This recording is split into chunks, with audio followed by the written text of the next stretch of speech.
The heat came first. It wasn't the temperature, though August in Kansas could peel paint off a barn. It was the suffocating press of bodies, sweat, and judgment packed into Redwater's town square. The kind of heat that made you want to claw your way out of your own skin. Lila Mercer stood on the platform and felt none of it. Her body had gone numb somewhere between the moment Uncle Silas shoved them into the wagon and the moment he yanked her up those splintered wooden steps. 15 years old, and she'd already learned that feeling things was a luxury. You couldn't afford luxuries when you were standing on an auction block with your sisters lined up beside you like calves at a livestock sale. Nora was shaking, 12 years old, dark braids unraveling down her back, fingers knotted so tight in Ivy's hand that both their knuckles had gone white. Ivy, 10, all elbows in defiance, kept her chin up, but Lila could see the way her jaw trembled. And Maggie, 6 years old, too young to understand that the man shouting numbers at the crowd was deciding which stranger would own them next. Lot 17, Silas Brody's voice cracked across the square like a whip.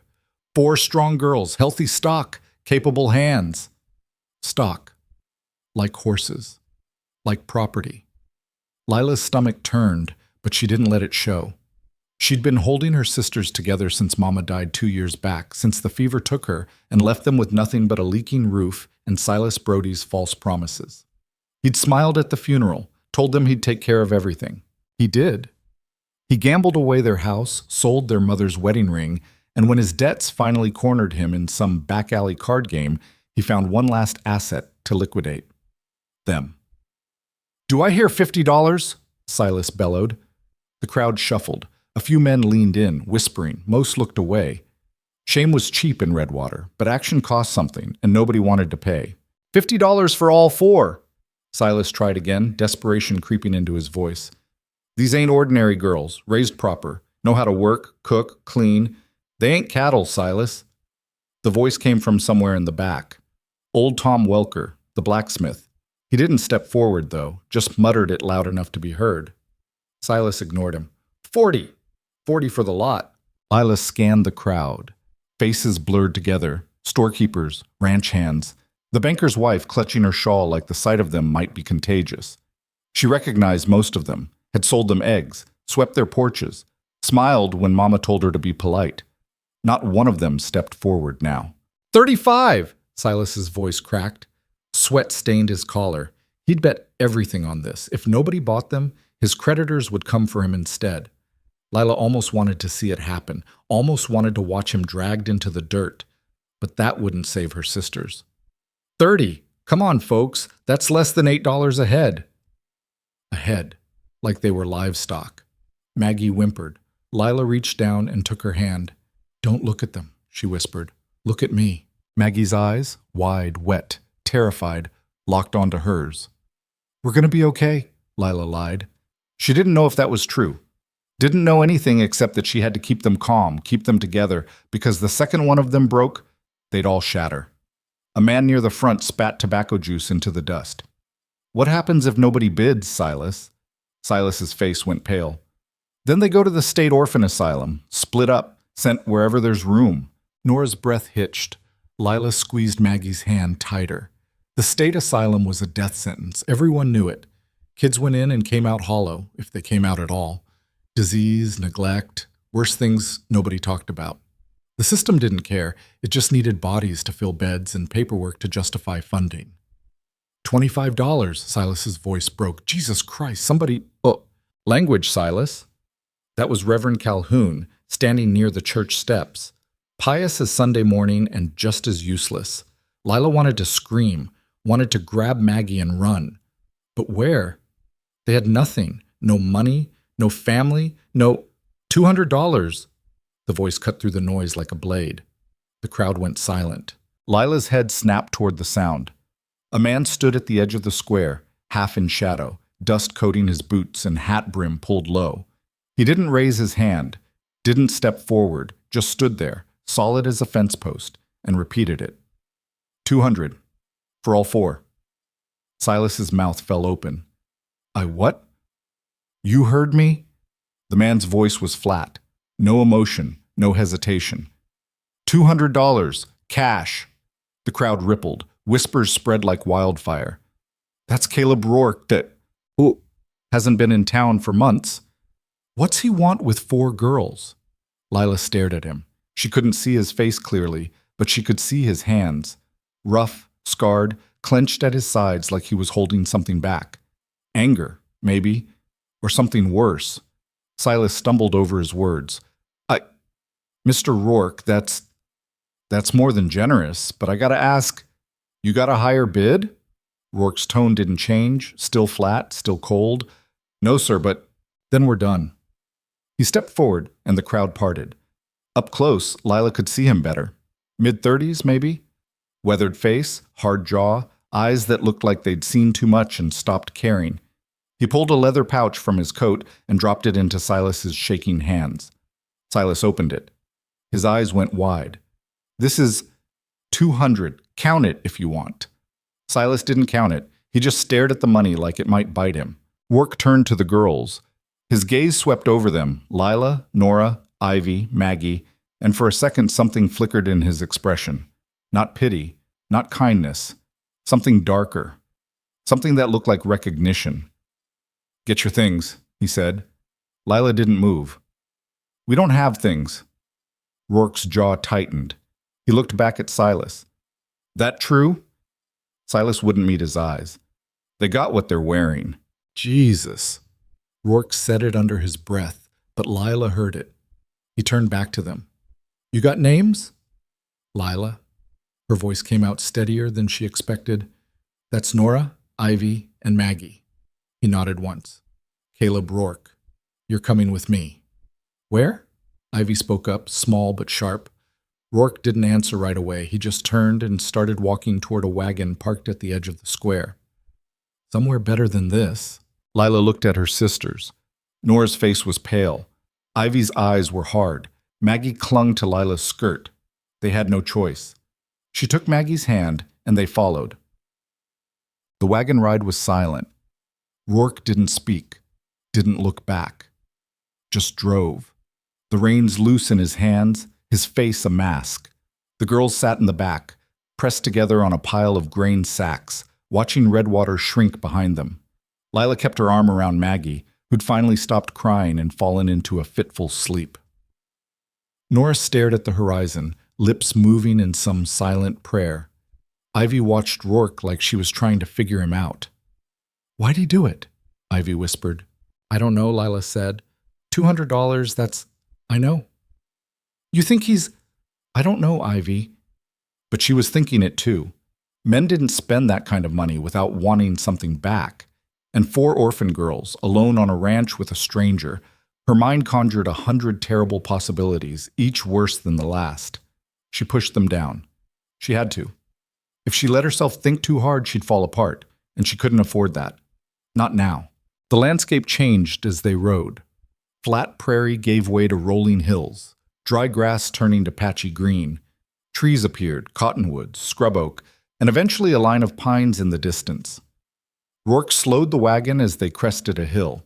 Below, nestled in a shallow valley, was a ranch. Not huge, but solid. A 2-story house, a barn, a few outbuildings, fences that actually looked maintained, cattle grazing in the distance. Twin Pines Ranch, Rourke said. First words he'd spoken since they left town. Lila studied it. It looked normal, almost peaceful, which somehow made it worse. Nothing that looked that normal could be safe.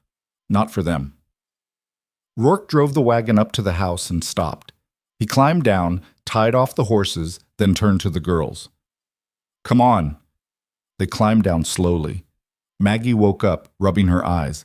Nora's hand found Lila's. The front door opened. A woman stepped out onto the porch. Mid-40s, maybe. Dark hair pulled back in a bun. Simple dress, apron tied at the waist.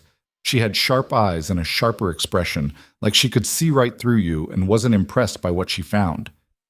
Maylin, Rourke said. These are the girls. Maylin looked them over. Her face didn't change. 4. Yeah. You said 3. I was wrong. Maylin's mouth pressed into a thin line. Caleb, I know. Do you? You can't just... She stopped, glanced at the girls, then back at him. Inside, now. Rourke didn't argue. He gestured for the girls to follow and walked into the house. Mei Lin held the door open, her eyes still hard. Lila hesitated. Every instinct screamed at her to run. But run where? Back to Redwater? To Silas? To the asylum?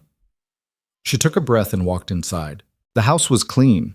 That was the first thing she noticed. Not just tidy, clean. Floors swept, windows clear, no dust, no clutter. It smelled like bread and soap. Normal things, safe things. Mei Lin shut the door behind them. Sit. There was a long table in the center of the room, rough-hewn but sturdy. The girls sat, bunched together on one side. Rourke leaned against the wall, arms crossed. Mei Lin stood at the head of the table, hands on her hips. Names, she said. Lila went through them again. Mei Lin nodded at each one, her expression unreadable. You know why you're here? She asked. No, ma'am, Lila said. Mei Lin looked at Rourke. You didn't tell them.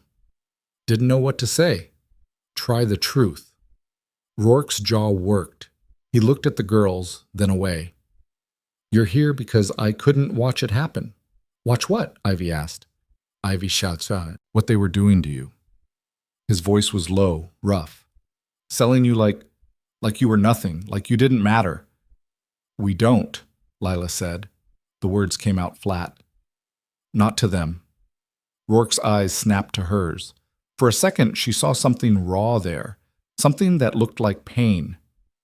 You do, he said. You matter.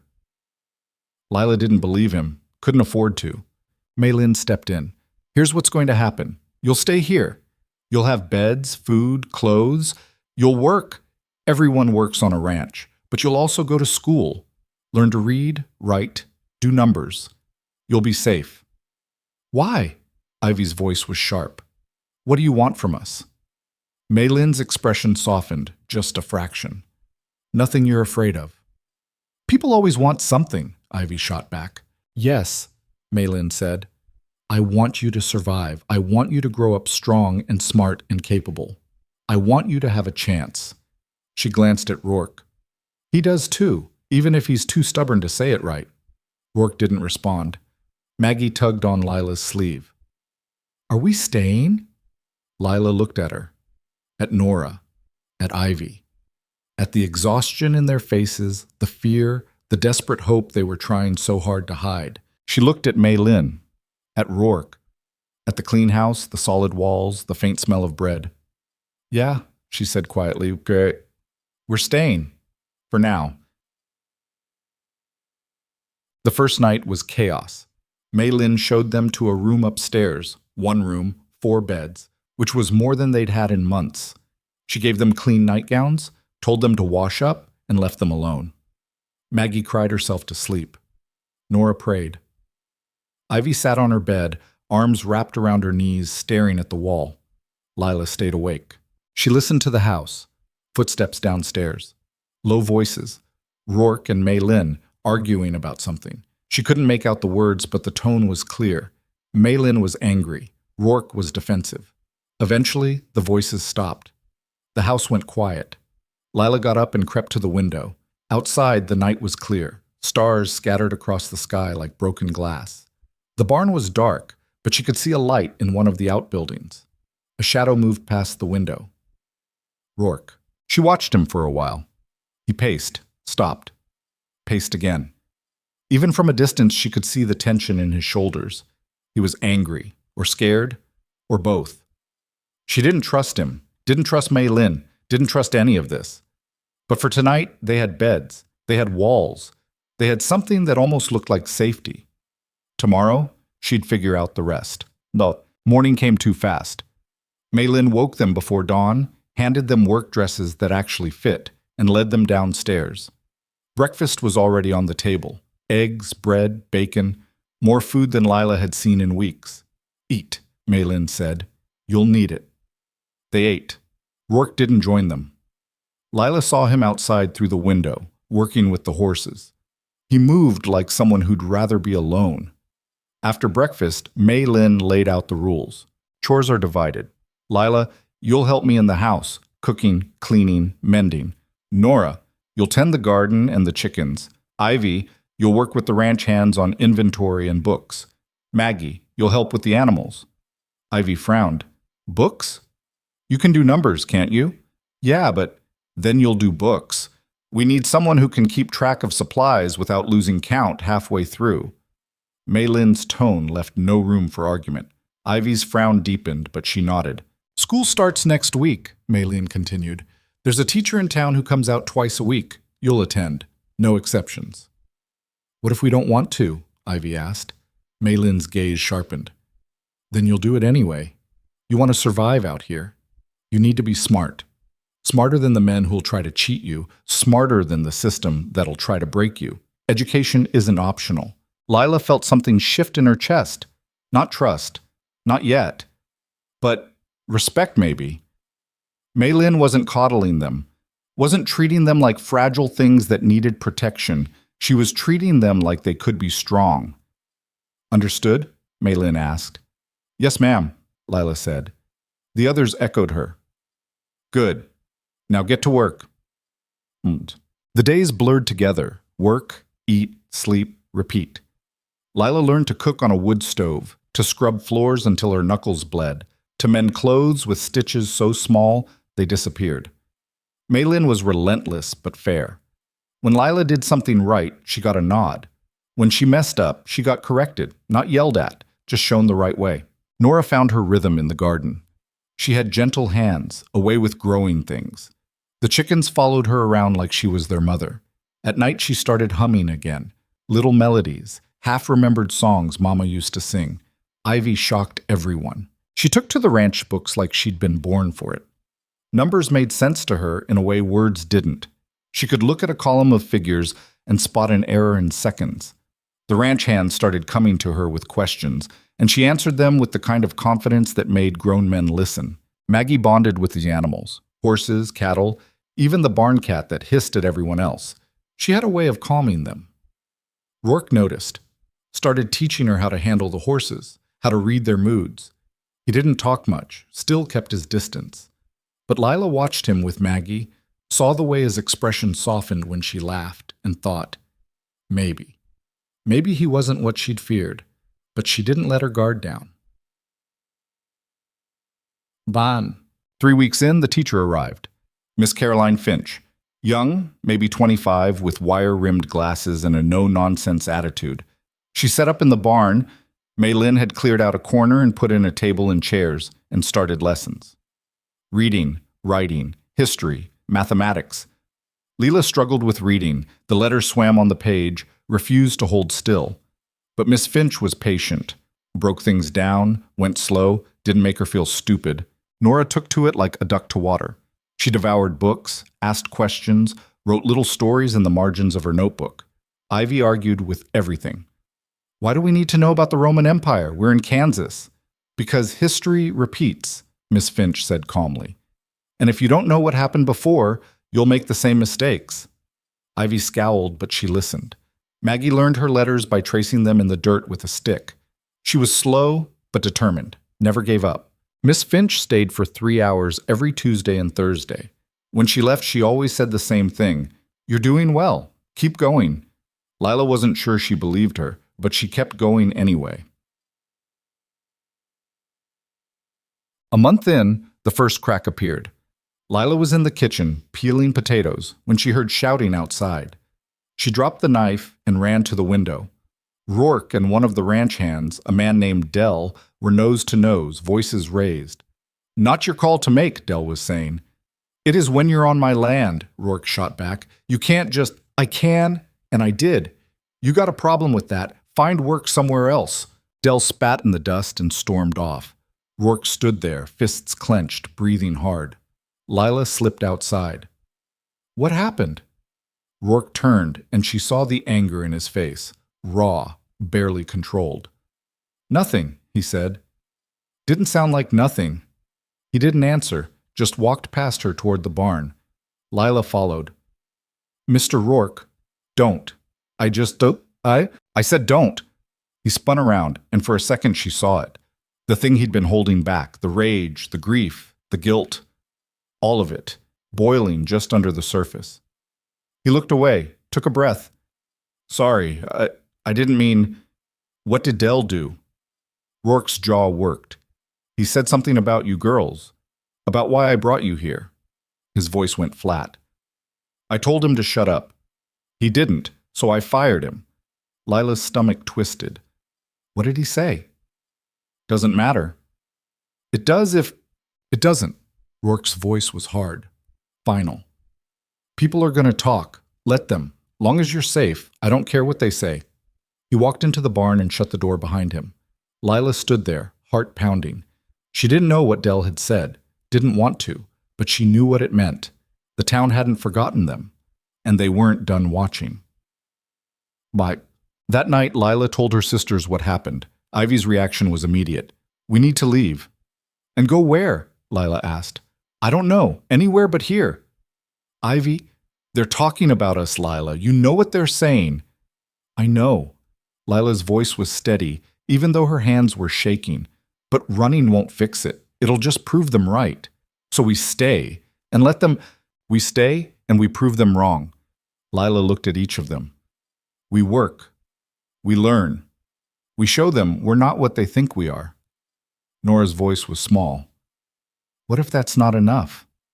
Lila didn't have an answer. 2 months in, winter started to creep in. The days got shorter. The air turned cold. Maylin taught them to preserve food, to chop wood, to keep the fires going. The work got harder, but they got stronger. Lila's hands, once soft, grew calloused. Her arms got stronger. She could lift a full kettle without shaking now, could scrub floors for hours without collapsing. Nora's garden went dormant, but she started learning music. Miss Finch brought an old fiddle, taught her the basics. Nora's fingers were clumsy at first, but she practiced every night. The sounds that came out were rough but determined. Ivy mastered the books. Rourke started relying on her for more than just inventory. She helped negotiate prices with suppliers, caught mistakes in contracts. The ranch hands stopped questioning her. Maggie grew. Not just physically, though she did, filling out, getting healthier, but in confidence. She named every animal on the ranch, knew their quirks, their moods. The horses trusted her more than they trusted anyone. They were changing, all of them. And Redwater noticed. Mauratias. The first warning came on a Sunday. Reverend Calhoun showed up at the ranch unannounced. Maylin met him at the door. Reverend, she said, voice neutral, what brings you out here? Concern, Miss Lynn. He smiled, but it didn't reach his eyes. There's been talk in town about the girls. What kind of talk? Questions? About their well-being? About whether this arrangement is appropriate? Maylin's expression didn't change. The girls are fine. I'm sure they are, but you understand, people worry. A man, unmarried, taking in 4 young girls. A man and his housekeeper, Maylin corrected, and a ranch full of workers. The girls are never unsupervised. Still, appearances matter. Do they? Maylin's voice went cold. Because appearances didn't matter when those girls were being sold in the town square. Nobody worried then. Calhoun's smile tightened. I'm only here to help. Then help by leaving. She shut the door in his face.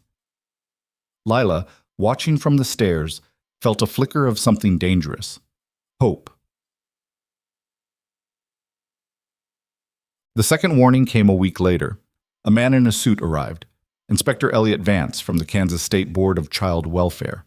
He had papers, credentials, and a list of questions. Rourke met him in the yard. Mr. Rourke, Vance said, extending a hand, I'm here to conduct a welfare inspection. Rourke didn't shake his hand. On whose authority? The state's. We've received reports of irregularities in the acquisition and care of 4 minor children. I'm here to verify their safety. They're safe. I'll need to see them, speak with them, inspect the premises. Rourke's jaw tightened. You got a warrant? Vance's smile was thin. I don't need one. Child welfare law gives me the authority to enter any home where minors are present and their safety is in question. Their safety's not in question. Then you won't mind me verifying that. Rourke stared at him. For a long moment, Lila thought he might refuse. Might throw the man off the property. But he didn't. He stepped aside. Fine. But they're working. You'll have to wait. Vance's smile widened. I have all day. The inspection took hours. Vance walked every inch of the ranch, checked the house, the barn, the outbuildings. Took notes, asked questions. He interviewed Mei Lin first, then the ranch hands, then the girls, one by one.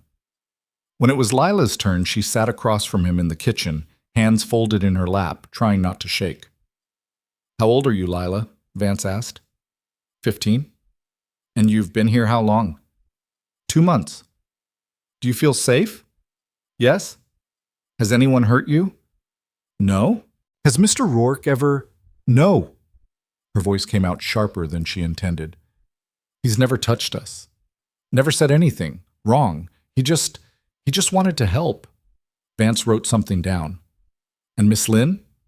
She's strict, but fair. She teaches us, takes care of us. Do you want to stay here? Lila looked at him, really looked, saw the skepticism in his eyes, the way he'd already decided what he thought. Yes, she said. I want to stay. He didn't believe her. She could see it. Mouse. Vance left as the sun set.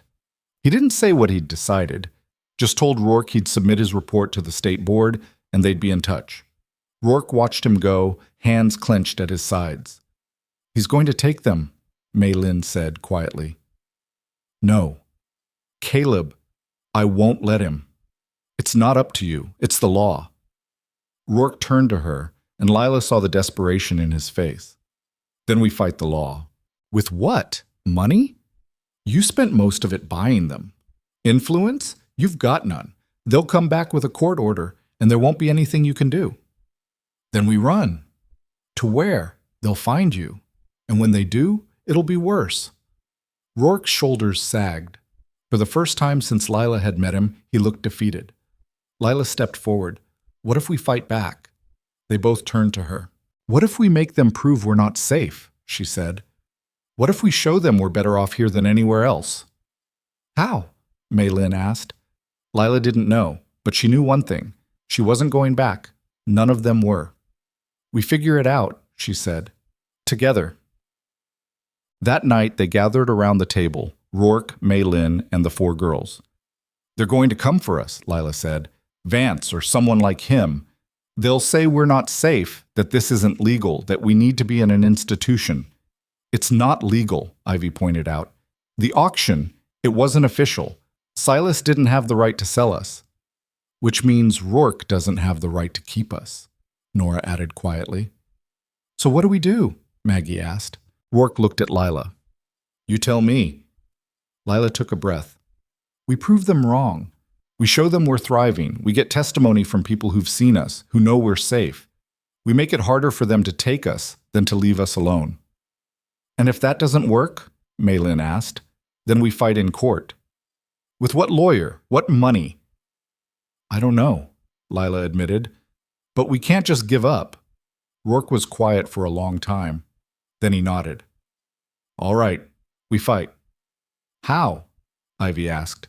We start with the truth, Rourke said, and we make damn sure everyone hears it. The fight had begun, and none of them knew if they'd win. The first blow came 3 days later, and it came from Silas. Lila was scrubbing the front porch when she saw the dust cloud rising from the road. 2 riders, moving fast. Her stomach clenched before she even recognized them. Silas Brody and Sheriff Kendrick.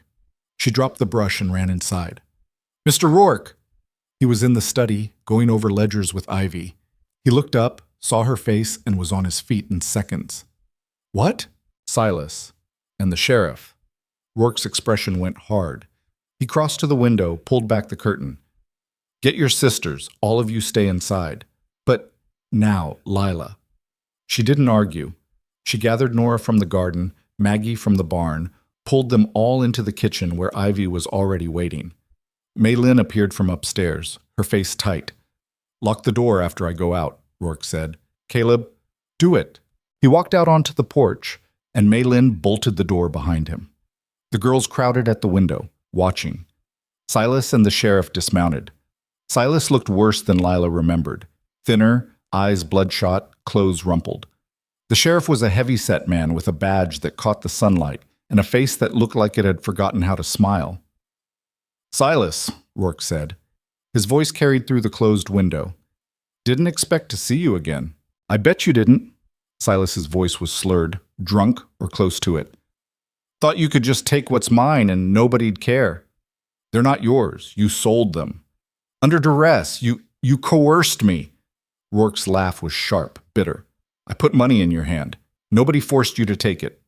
Sheriff Kendrick stepped forward. "Mr. Rourke, I'm here on official business. There's been a complaint filed regarding the acquisition of 4 minor children." "Filed by who? Him?" Rourke jerked his head at Silas. "Among others. The state board's opened an investigation. Until it's resolved, I'm authorized to remove the children and place them in temporary custody." "Like hell you are." The sheriff's hand moved to his belt. Not to his gun, not yet, but close enough to be a threat. "Don't make this harder than it needs to be. You want to take them? Show me a court order." "Don't need one.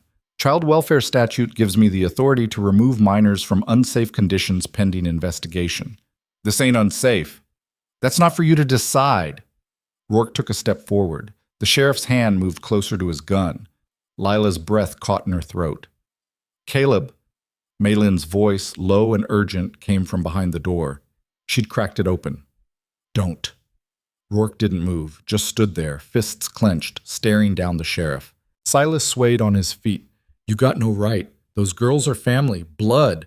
You're nobody. Some rancher who thinks he can buy anything he wants." "I didn't buy them," Rourke said quietly. "I saved them. From you." "Saved them? You stole them. I paid you $200 in front of half the town. You want to call that theft? Go ahead. But we both know what you were doing up on that platform, and it wasn't saving anyone." Silas lunged forward. The sheriff caught him by the arm, held him back. "Easy. He's lying. I was trying to find them homes." "You were trying to clear your debts," Rourke cut in, "and you didn't give a damn where they ended up." The sheriff's voice hardened. "Mr. Rourke, step aside. I'm taking the girls." "No, that's not a request." "Then arrest me. But you're not taking them." The standoff stretched. Lila could hear her own heartbeat, loud in her ears. Beside her, Nora was shaking. Ivy's jaw was set, her hands balled into fists. Maggie clung to Lila's dress. The sheriff's hand settled on his gun. "Last chance!" The door swung open. Maylin stepped out, moving between Rourke and the sheriff. "Stop!" Everyone froze. "You want to take the girls?" Maylin's voice was calm, steady. "Fine, but you'll do it legally. File your paperwork. Get your court order. Until then, they stay." "Ma'am, I don't need—" "Yes, you do. Because if you take them without proper authority, I'll have a lawyer on you before sundown. And trust me, Sheriff, you don't want that fight." The sheriff studied her. "You got a lawyer?" "I will by this evening." It was a bluff. Lila knew it, but Maylin sold it like it was gospel truth. The sheriff looked at Silas, then at Rourke, then back at Maylin. He was calculating, trying to figure out if this was worth the trouble. Finally, he stepped back. "Fine, I'll get the order, but when I come back, you hand them over. No more arguments." "When you come back with a legal order," Maylin said, "we'll comply with the law." The sheriff mounted his horse. Silas started to protest, but Kendrick cut him off. "Let's go."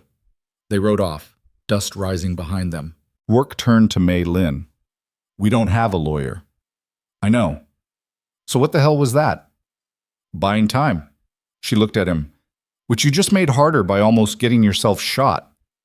"He wasn't going to shoot me." "You don't know that."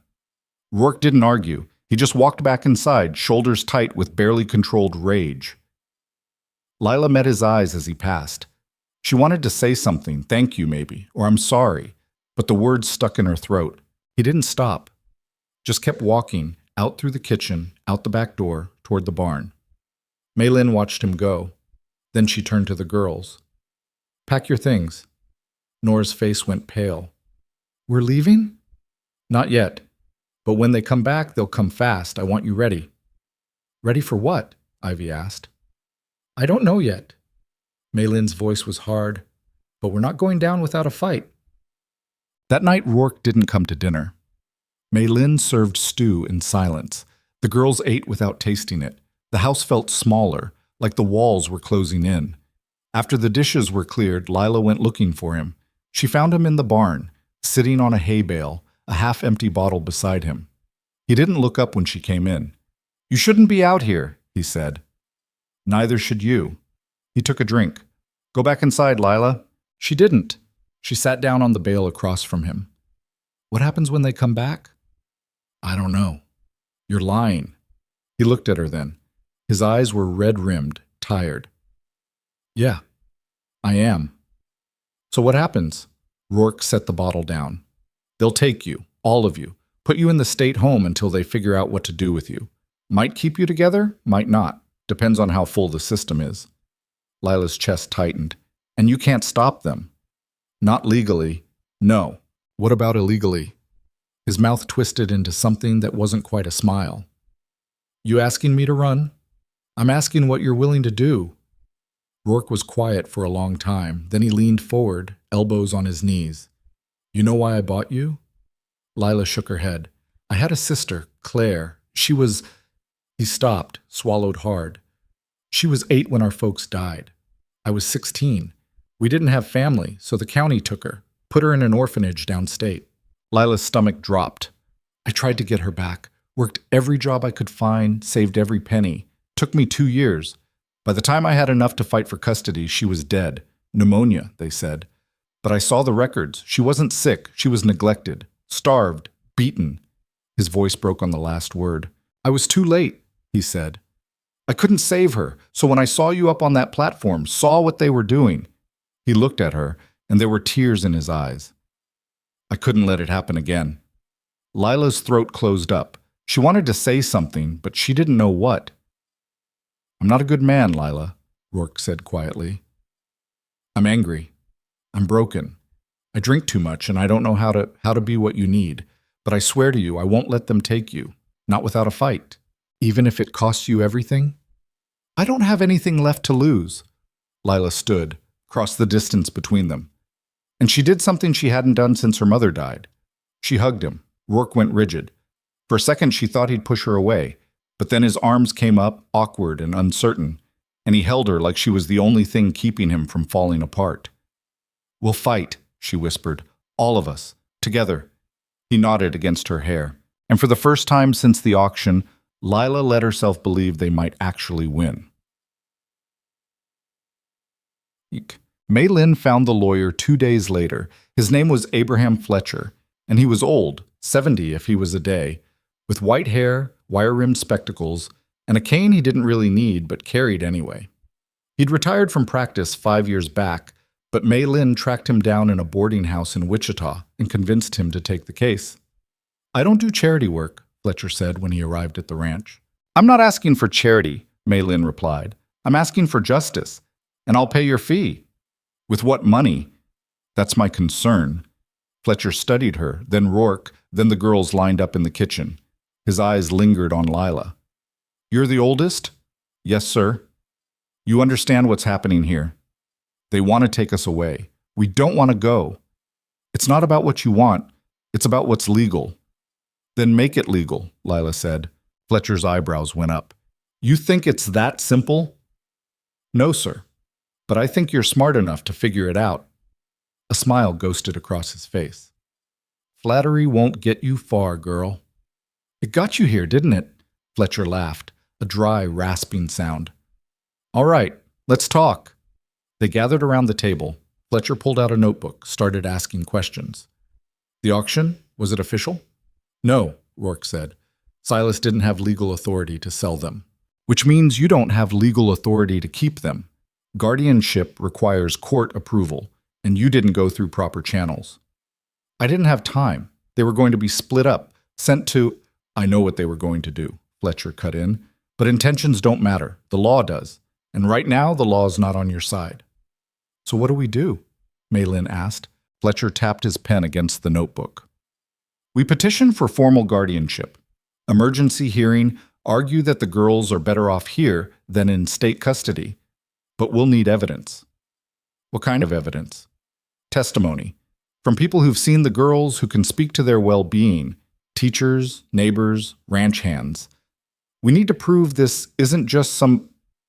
He glanced at Rourke. Some impulse buy. It wasn't, Rourke said flatly. Prove it. Rourke's jaw tightened, but he nodded. Fletcher turned to Lila. You'll testify. All of you will. Can you do that? Yes, sir. You'll be questioned, challenged. They'll try to break you down, make you say something that helps their case. You'll need to stay calm. I can do that. Fletcher studied her. You're tougher than you look. I've had to be. He nodded slowly. All right. We'll file the petition tomorrow. Hearing's probably 2 weeks out, maybe 3. Until then, keep your heads down. Don't give them any reason to move faster. And if they do? Ivy asked. Fletcher's expression darkened. Then we fight dirty. Barriques. The petition was filed on a Wednesday. By Friday, the town was buzzing. Lila heard it when she went to the general store with Mei Lin. Whispers behind hands, eyes that followed them down the aisles. Mrs. Crenshaw, the shopkeeper's wife, made a point of ignoring them until Mei Lin put money on the counter.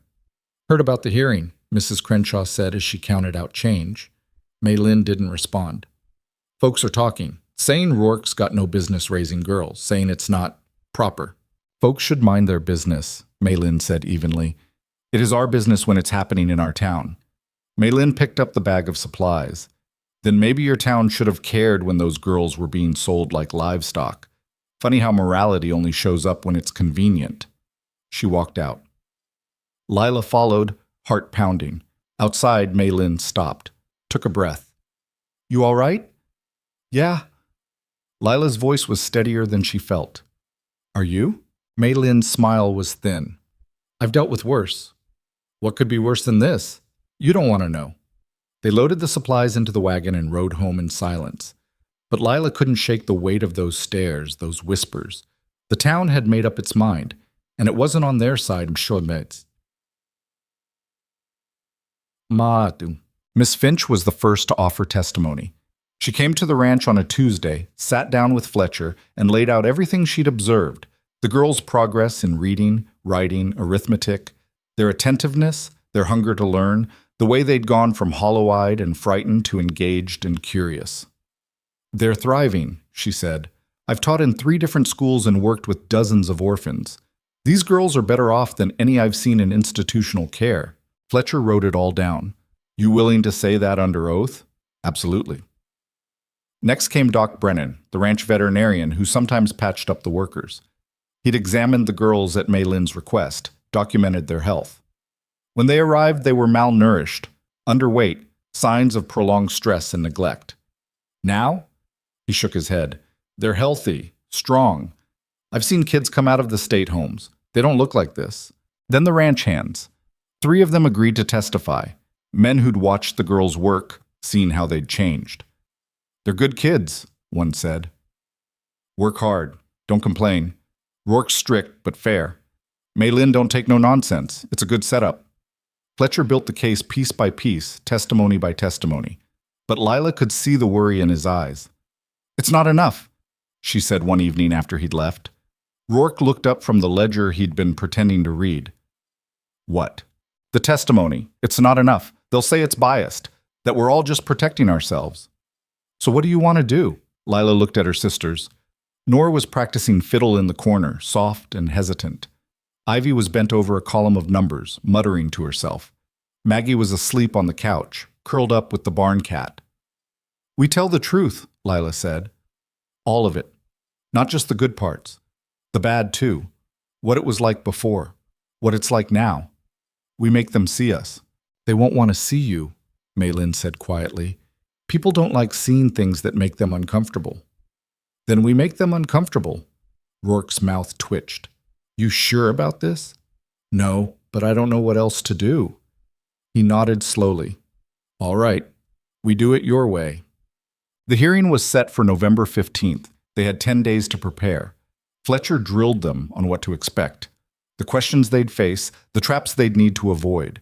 He was relentless, pushing them until Nora cried and Ivy snapped at him. I'm not trying to hurt you, he said. I'm trying to prepare you, because the people in that courtroom, they won't be kind. They'll twist your words, make you second-guess yourself. You need to be ready. Lila took it all in. Memorize the answers. practiced staying calm. At night she lay awake, running through scenarios in her head. What if they ask about Rourke's drinking? What if they ask why we didn't run? What if they ask if we're scared? The questions never stopped. 3 days before the hearing, Silas showed up again. This time, he was alone and sober. Lila saw him from the window, standing at the edge of the property, hat in his hands. She told Rourke, and he went out to meet him. She watched from the porch, too far to hear the words, but close enough to see their faces. Silas was talking fast, gesturing. Rourke just stood there, arms crossed. When Silas reached out, Rourke stepped back. Then Silas dropped to his knees. Lila's breath caught. Rourke stood over him for a long moment. Then he turned and walked back to the house. Silas stayed on his knees, head bowed. "What did he want?" Lila asked when Rourke came inside. "To beg." Rourke's voice was empty. "Said he made a mistake. Said he'd drop the complaint if I gave him money." "Are you going to?" "No." "Why not? It'd make this go away." Rourke looked at her. "Because it wouldn't. He'd come back. Men like him always do, and next time it'd be worse." Lila watched Silas through the window. He finally stood, put his hat back on, and walked away. She wondered if that was the last they'd see of him. Deep down, she knew it wasn't. Machad. The night before the hearing, none of them slept. Lila sat by the window, watching the stars. Nora paced. Ivy rewrote her notes for the 10th time. Maggie lay in bed, eyes wide open, clutching her pillow. Maylin knocked softly on the door. "Can I come in?" Lila nodded. Maylin sat on the edge of the bed. She didn't say anything at first, just sat there, hands folded in her lap. "I was 16 when I came to this country," she said finally, "alone. Didn't speak the language, didn't know anyone. I worked in a laundry for a man who treated me like—" She stopped. "Well, it doesn't matter. Point is, I survived, and you will too." "What if we lose?" Nora's voice was small. "Then we fight again and again, until we win or we can't fight anymore." "And if we can't fight anymore?" Maylin looked at her. "Then at least we'll know we tried." It wasn't comforting, but it was honest, and right now, honest was all they had. Diktik. Morning came too fast. They dressed in their best clothes, simple dresses Maylin had sewn, hair brushed and braided. Rourke wore a suit that looked like it hadn't been touched in years. Fletcher arrived in a wagon, and they all climbed in. The ride to town was silent. Redwater's courthouse was a squat brick building at the center of town. People were already gathering outside, curious onlookers, busybodies, a few who looked genuinely concerned. Lila saw Mrs. Crenshaw, Reverend Calhoun, Dell, the ranch hand Rourke had fired, and Silas. He stood off to the side, eyes bloodshot, swaying slightly. When he saw them, his face twisted into something ugly. "Murderers," he slurred. Rourke kept walking. "You killed them, just like you'll kill these ones." Fletcher put a hand on Rourke's arm. "Don't." But Lila saw the way Rourke's fists clenched, saw the rage simmering just under the surface. They walked into the courthouse, and the weight of 100 eyes followed them. Inside, the courtroom was packed. Judge Harlan sat at the bench, a stern-faced man in his 60s with a reputation for being fair but unforgiving. Inspector Vance sat at the prosecution table, looking smug. Beside him was a lawyer Lila didn't recognize. Fletcher led them to their seats. "Remember what I told you. Stay calm. Tell the truth. Don't let them rattle you." The judge banged his gavel. "Court is now in session." And the fight began. Vance went first. He laid out the state's case with surgical precision. The illegal auction, Rourke's lack of legal authority, the potential for abuse, neglect, impropriety. He painted Rourke as a dangerous man with questionable motives, Maylin as an enabler, the ranch as a place where anything could happen and no one would know. He called witnesses. Dell testified that Rourke was violent, unpredictable. Reverend Calhoun testified that the arrangement was morally questionable. A woman from the state orphanage testified that the girls would be better served in a structured institutional environment. Fletcher cross-examined them all, picked apart their testimony, but Lila could see the doubt creeping into the room. Then it was their turn. Fletcher called Miss Finch first. She testified clearly, passionately, described the girls' progress, their transformation. The prosecutor tried to rattle her, but she held firm. Doc Brennan came next, laid out the medical facts. Hard to argue with numbers. The ranch hands testified. Solid, straightforward. They weren't poets, but they were honest. And then Fletcher called Lila. She stood, legs shaking, and walked to the witness stand. The clerk swore her in. She sat down, hands folded in her lap, and looked out at the courtroom. All those faces. All that judgment. Fletcher approached. State your name for the record. Lila Mercer. How old are you, Lila? 15. And you currently reside at Twin Pines Ranch with Mr. Caleb Rourke and Miss May Lynn? Yes, sir. Can you tell the court how you came to be there? Lila took a breath, and she told them everything. The auction, the platform, the way Silas had sold them like property, the fear, the desperation, the moment Rourke stepped forward and bought them. Why do you think he did that? Fletcher asked. I don't know. He never said. Are you afraid of him? No. Has he ever harmed you? No. Has anyone at the ranch harmed you? No. Do you want to stay there? Lila looked at Rourke, at May Lynn, at her sisters. Yes, she said. More than anything. The prosecutor stood. Objection, leading the witness. Sustained, the judge said. Rephrase. Fletcher nodded. In your own words, Lila, describe your life at Twin Pines Ranch. And she did. She talked about the work, the lessons, the way May Lynn pushed them to be better, the way Rourke taught Maggie to handle horses, the way Miss Finch opened up worlds through books, the way they sat around the table every night, a family that wasn't bound by blood but by choice. When she finished, the courtroom was silent. The prosecutor stood. Miss Mercer, isn't it true that you have nowhere else to go? Yes, sir. So you'd say anything to avoid being sent to the state home? Lila met his eyes. No, sir. I'd tell the truth, which is what I'm doing. The truth is, you're a child. You don't know what's best for you. Maybe not, but I know what's worst, and the state home is worst. The prosecutor's face hardened. Move to strike us. I'll allow it, the judge said. His expression was unreadable. The prosecutor tried again, pushed harder, but Lila didn't break. When she stepped down, her legs were shaking so hard she almost fell. Rourke caught her arm, steadied her. You did good, he whispered. Then it was Ivy's turn, then Nora's, then, finally, Maggie. The courtroom fell silent when the 6-year-old took the stand. The prosecutor looked uncomfortable. Miss Mercer? Maggie, she said. Her voice was so small. Maggie, do you like living at the ranch? Yes. Do you miss your Uncle Silas? Maggie looked right at him. No, he was mean.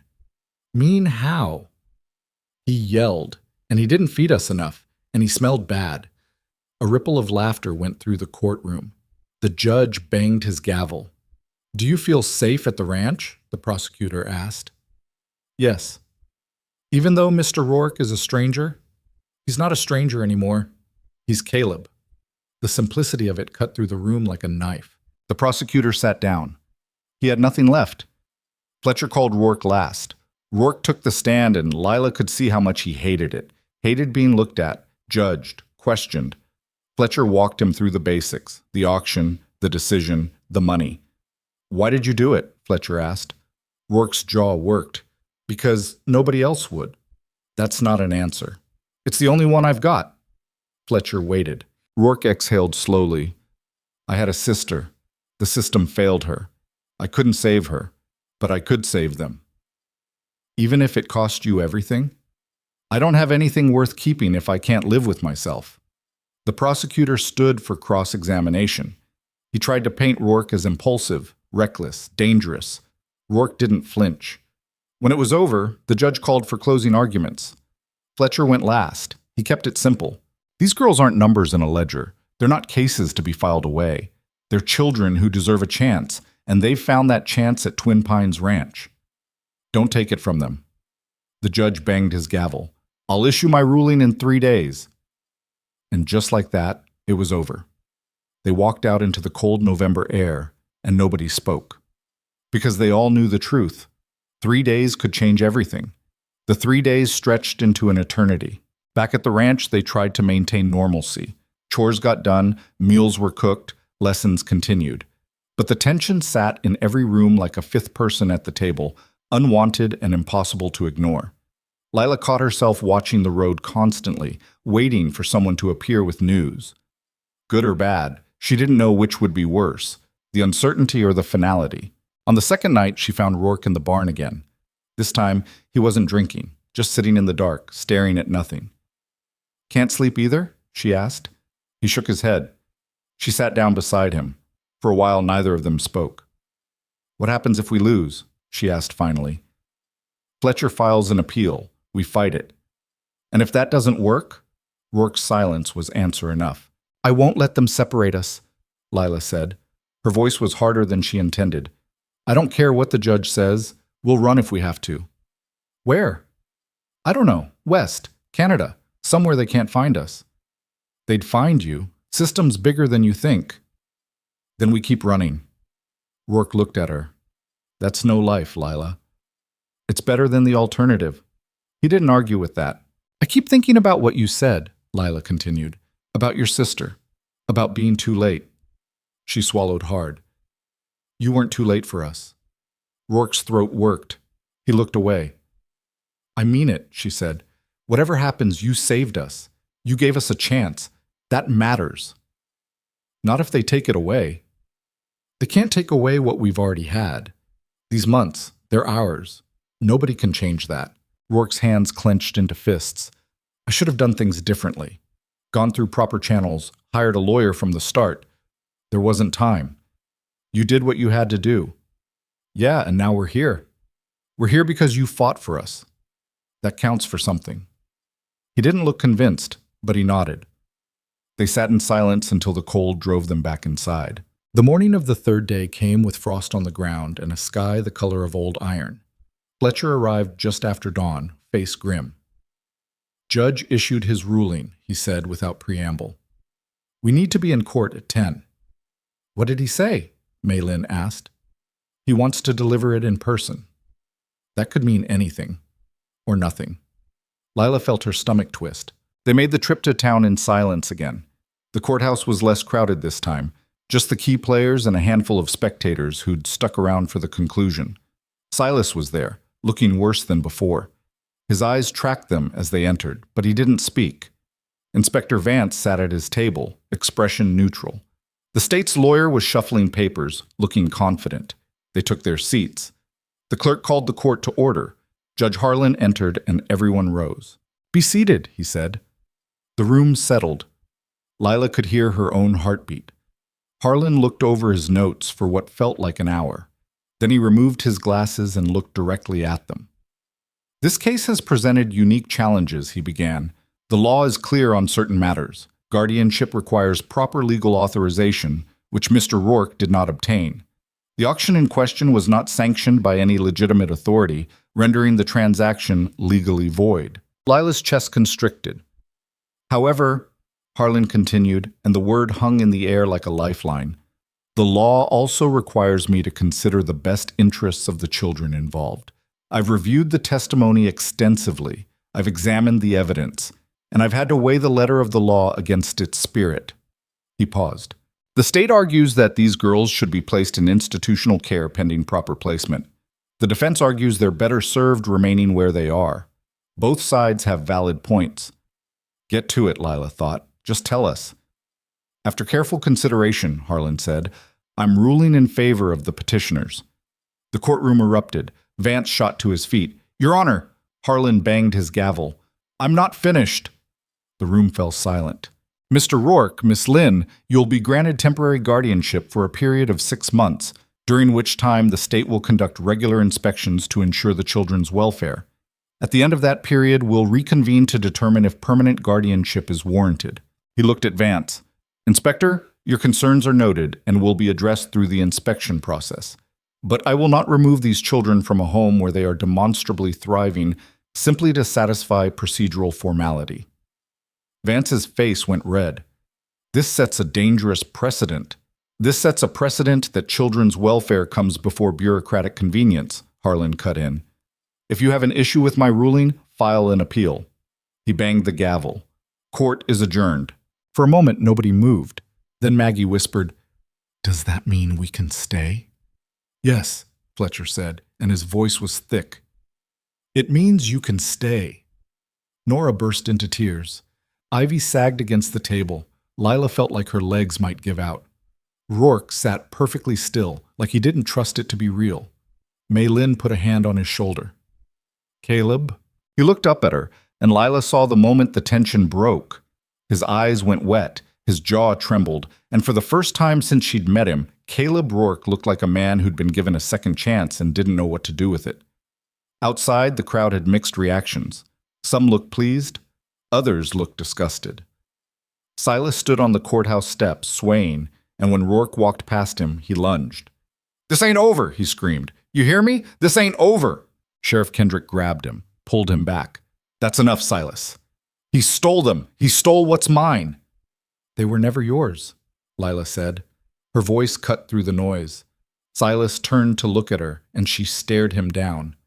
"You sold us," she said. "You put us on a platform and sold us like cattle because you needed money for your debts. Don't pretend this was ever about us." Silas's face twisted. "You ungrateful little—" "We don't owe you gratitude," Lila interrupted. "We don't owe you anything. You're done." Kendrick hauled Silas away before he could respond.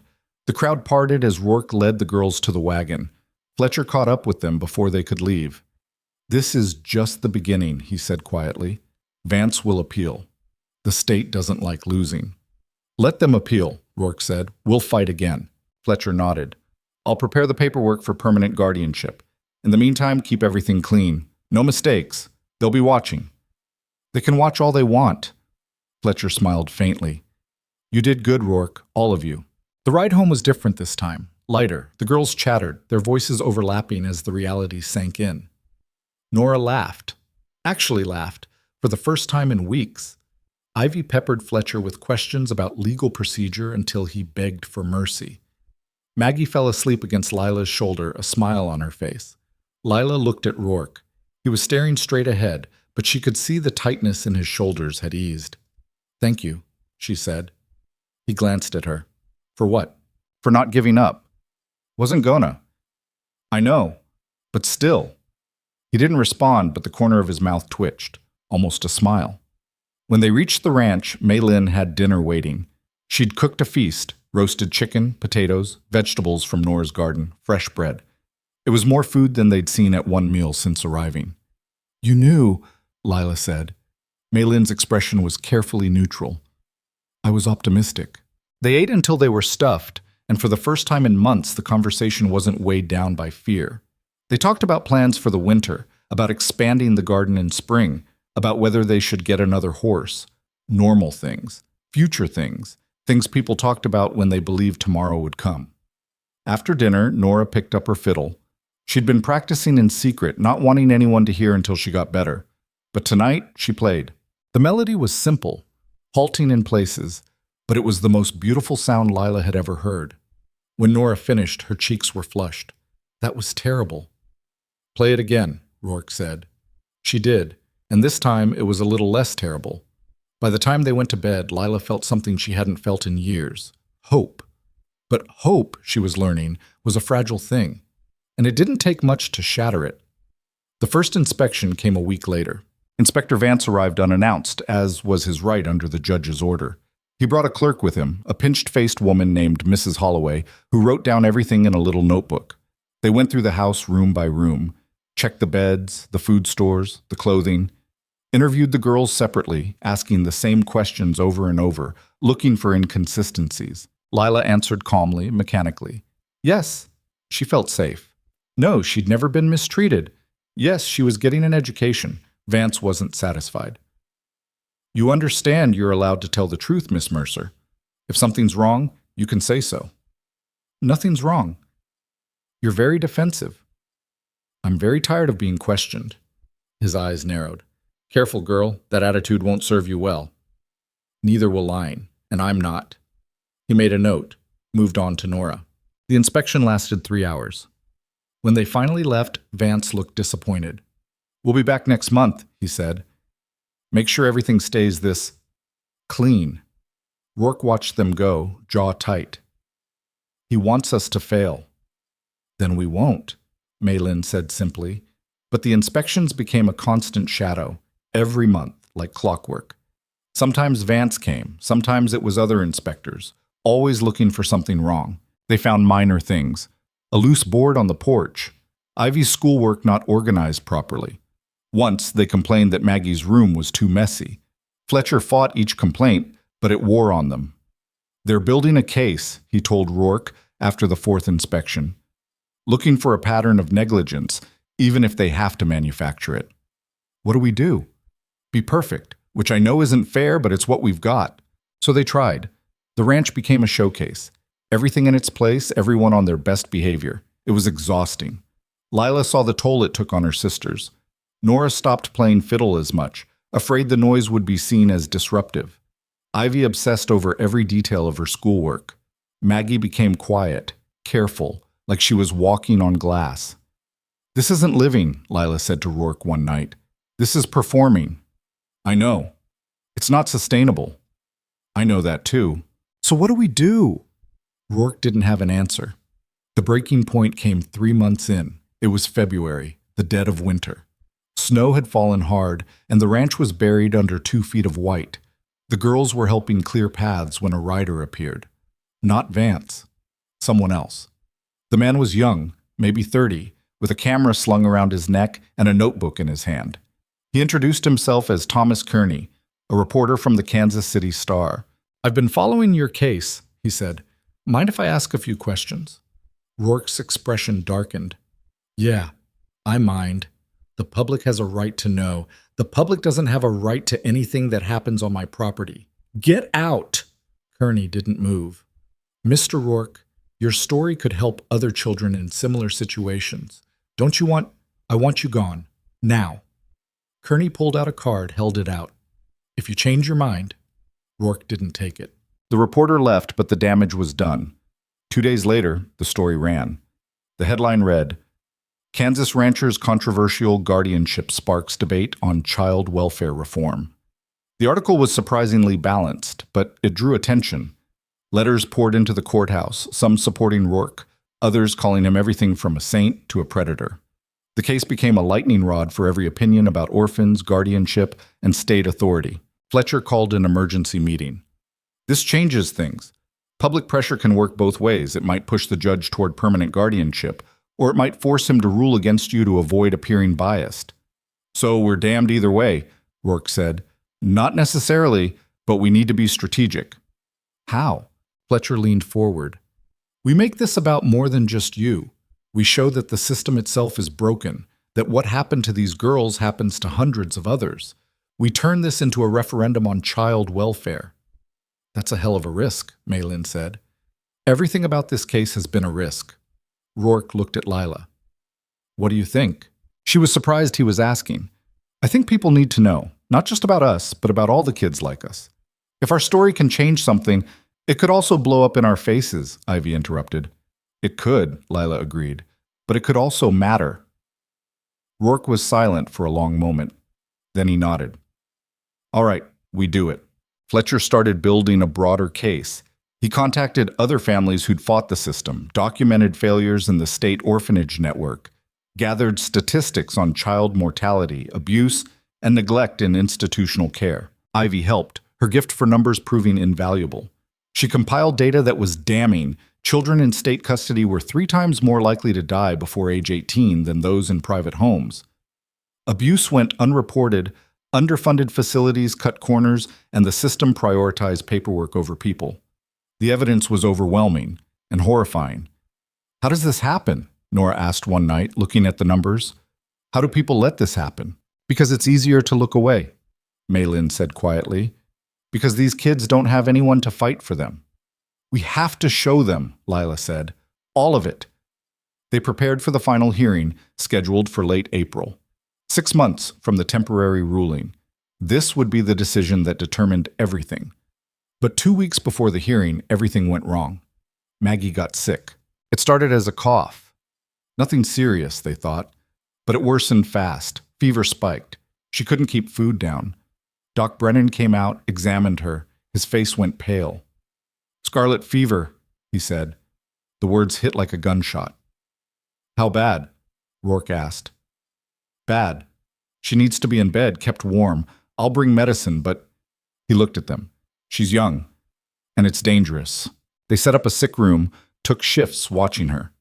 Lila barely slept, sitting by Maggie's bedside, wiping her forehead with cool cloths, whispering stories to her when she was awake enough to listen. Maggie's fever climbed.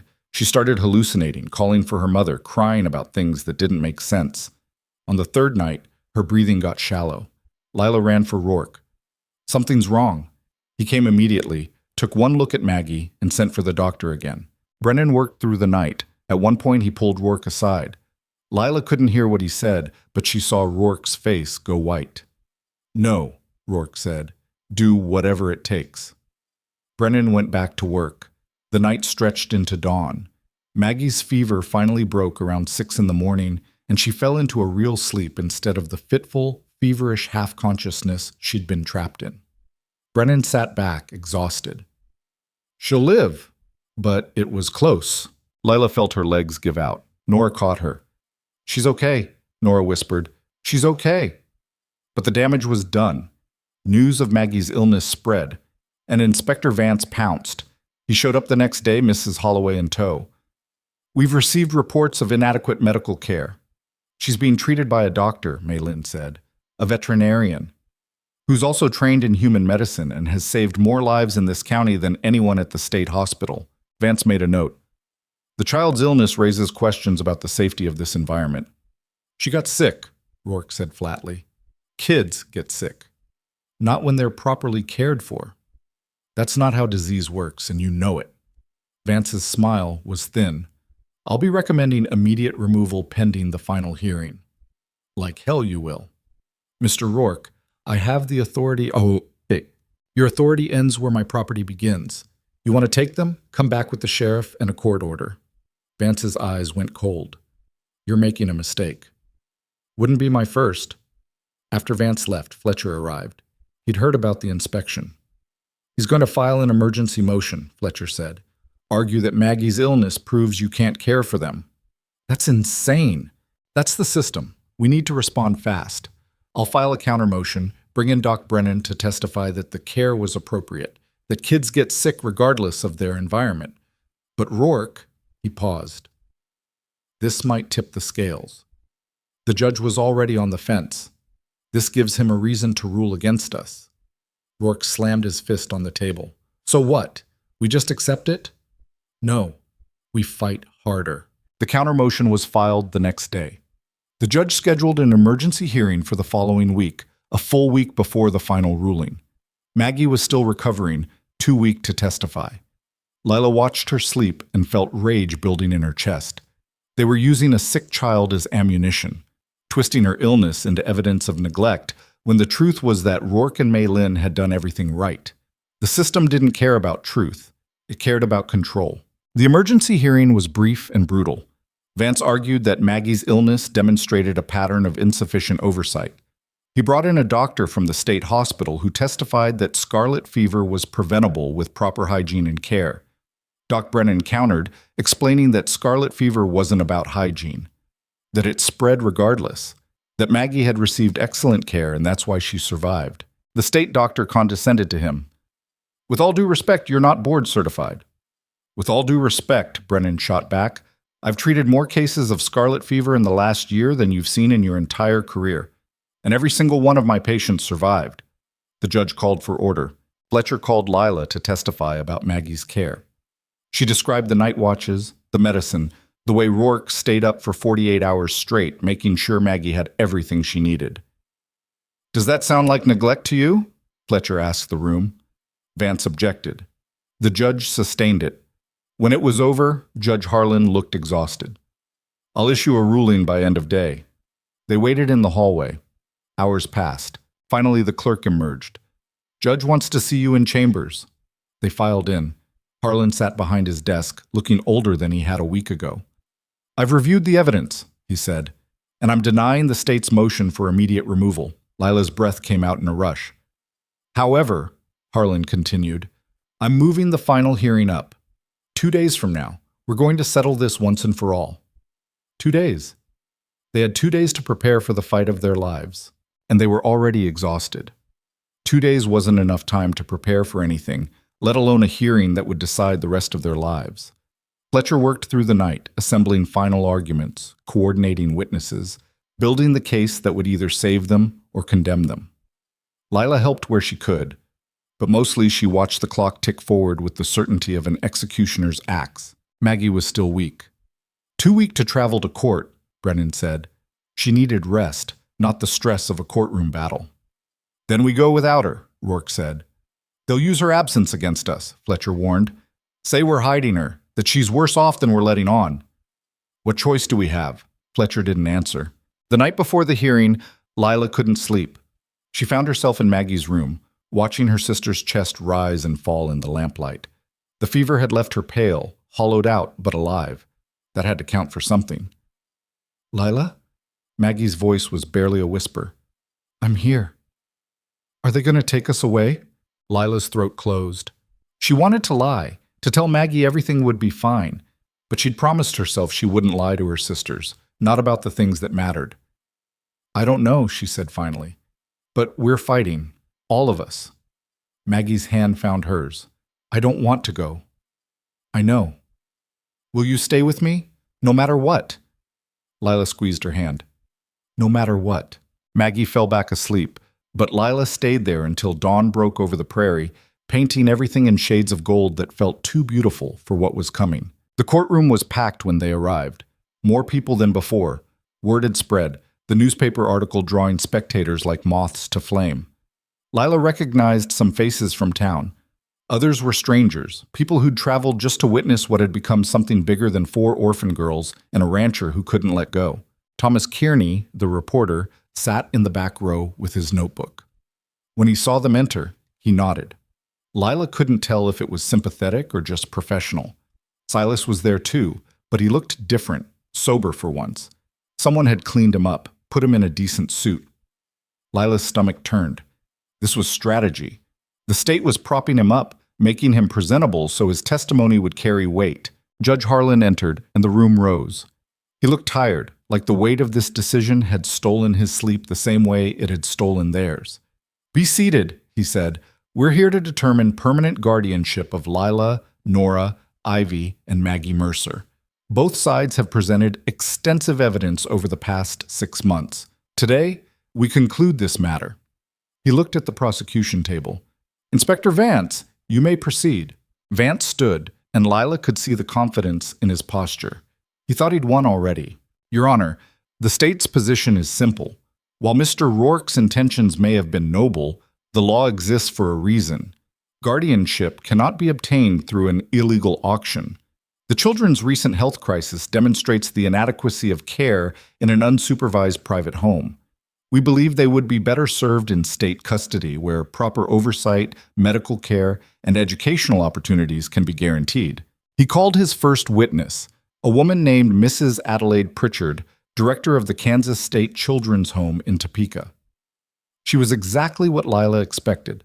Well-dressed, articulate, with the kind of confidence that came from never having been questioned. She described the state facility with glowing praise: modern dormitories, qualified teachers, medical staff on site, structured routines designed to prepare children for productive futures. And what is your success rate, Vance asked, for placing children in permanent homes? Approximately 60% are placed within 2 years. And the remaining 40%? Continue in our care until they reach majority age, at which point they're provided with vocational training and placement assistance. It sounded good. On paper, it probably looked even better. Fletcher stood for cross-examination. Mrs. Pritchard, how many children are currently in your facility? We have capacity for 120. Currently, we house 143. So you're over capacity. Temporarily, we're working with the state to secure additional funding. How long have you been over capacity? She hesitated. Approximately 4 years? 4 years, and in that time, how many children have died while in your care? Her face went rigid. That's not a fair question. It's a simple one. How many? 7, but those were due to illness, accidents. 7 children in 4 years, that's nearly 2 per year. Fletcher let that hang in the air. And how many of those deaths were investigated? All of them were reviewed. Investigated, Mrs. Pritchard, by someone outside your facility. The state conducts reviews. The same state that funds you, the same state that has an interest in not finding fault. Fletcher walked closer. Isn't it true that your facility has been cited multiple times for overcrowding, inadequate medical care, and staff shortages? Minor infractions, nothing serious. Minor infractions that resulted in children dying. Objection, Vance said, argumentative. Sustained, Harlan said. But his eyes were on Mrs. Pritchard, and they weren't friendly. Fletcher continued, what's your staff-to-child ratio? 1 staff member for every 15 children. And at night? 1 for every 30. So if a child gets sick in the middle of the night, there's 1 person responsible for 30 children? Our staff are highly trained. That wasn't my question. Mrs. Pritchard's composure cracked. Yes, 1 person for 30 children at night. Fletcher turned to the judge. Your Honor, I'd like to submit into evidence the state's own reports documenting conditions at the facility in question. He handed a stack of papers to the clerk. Harlan reviewed them, his expression darkening with each page. These will be entered into the record, he said. Vance stood quickly.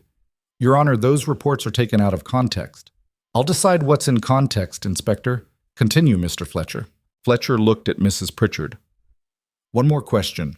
If you had a choice between placing a child in an overcapacity state facility with 1-night supervisor for 30 children or a private home where they receive individual attention, education, and care, which would you choose?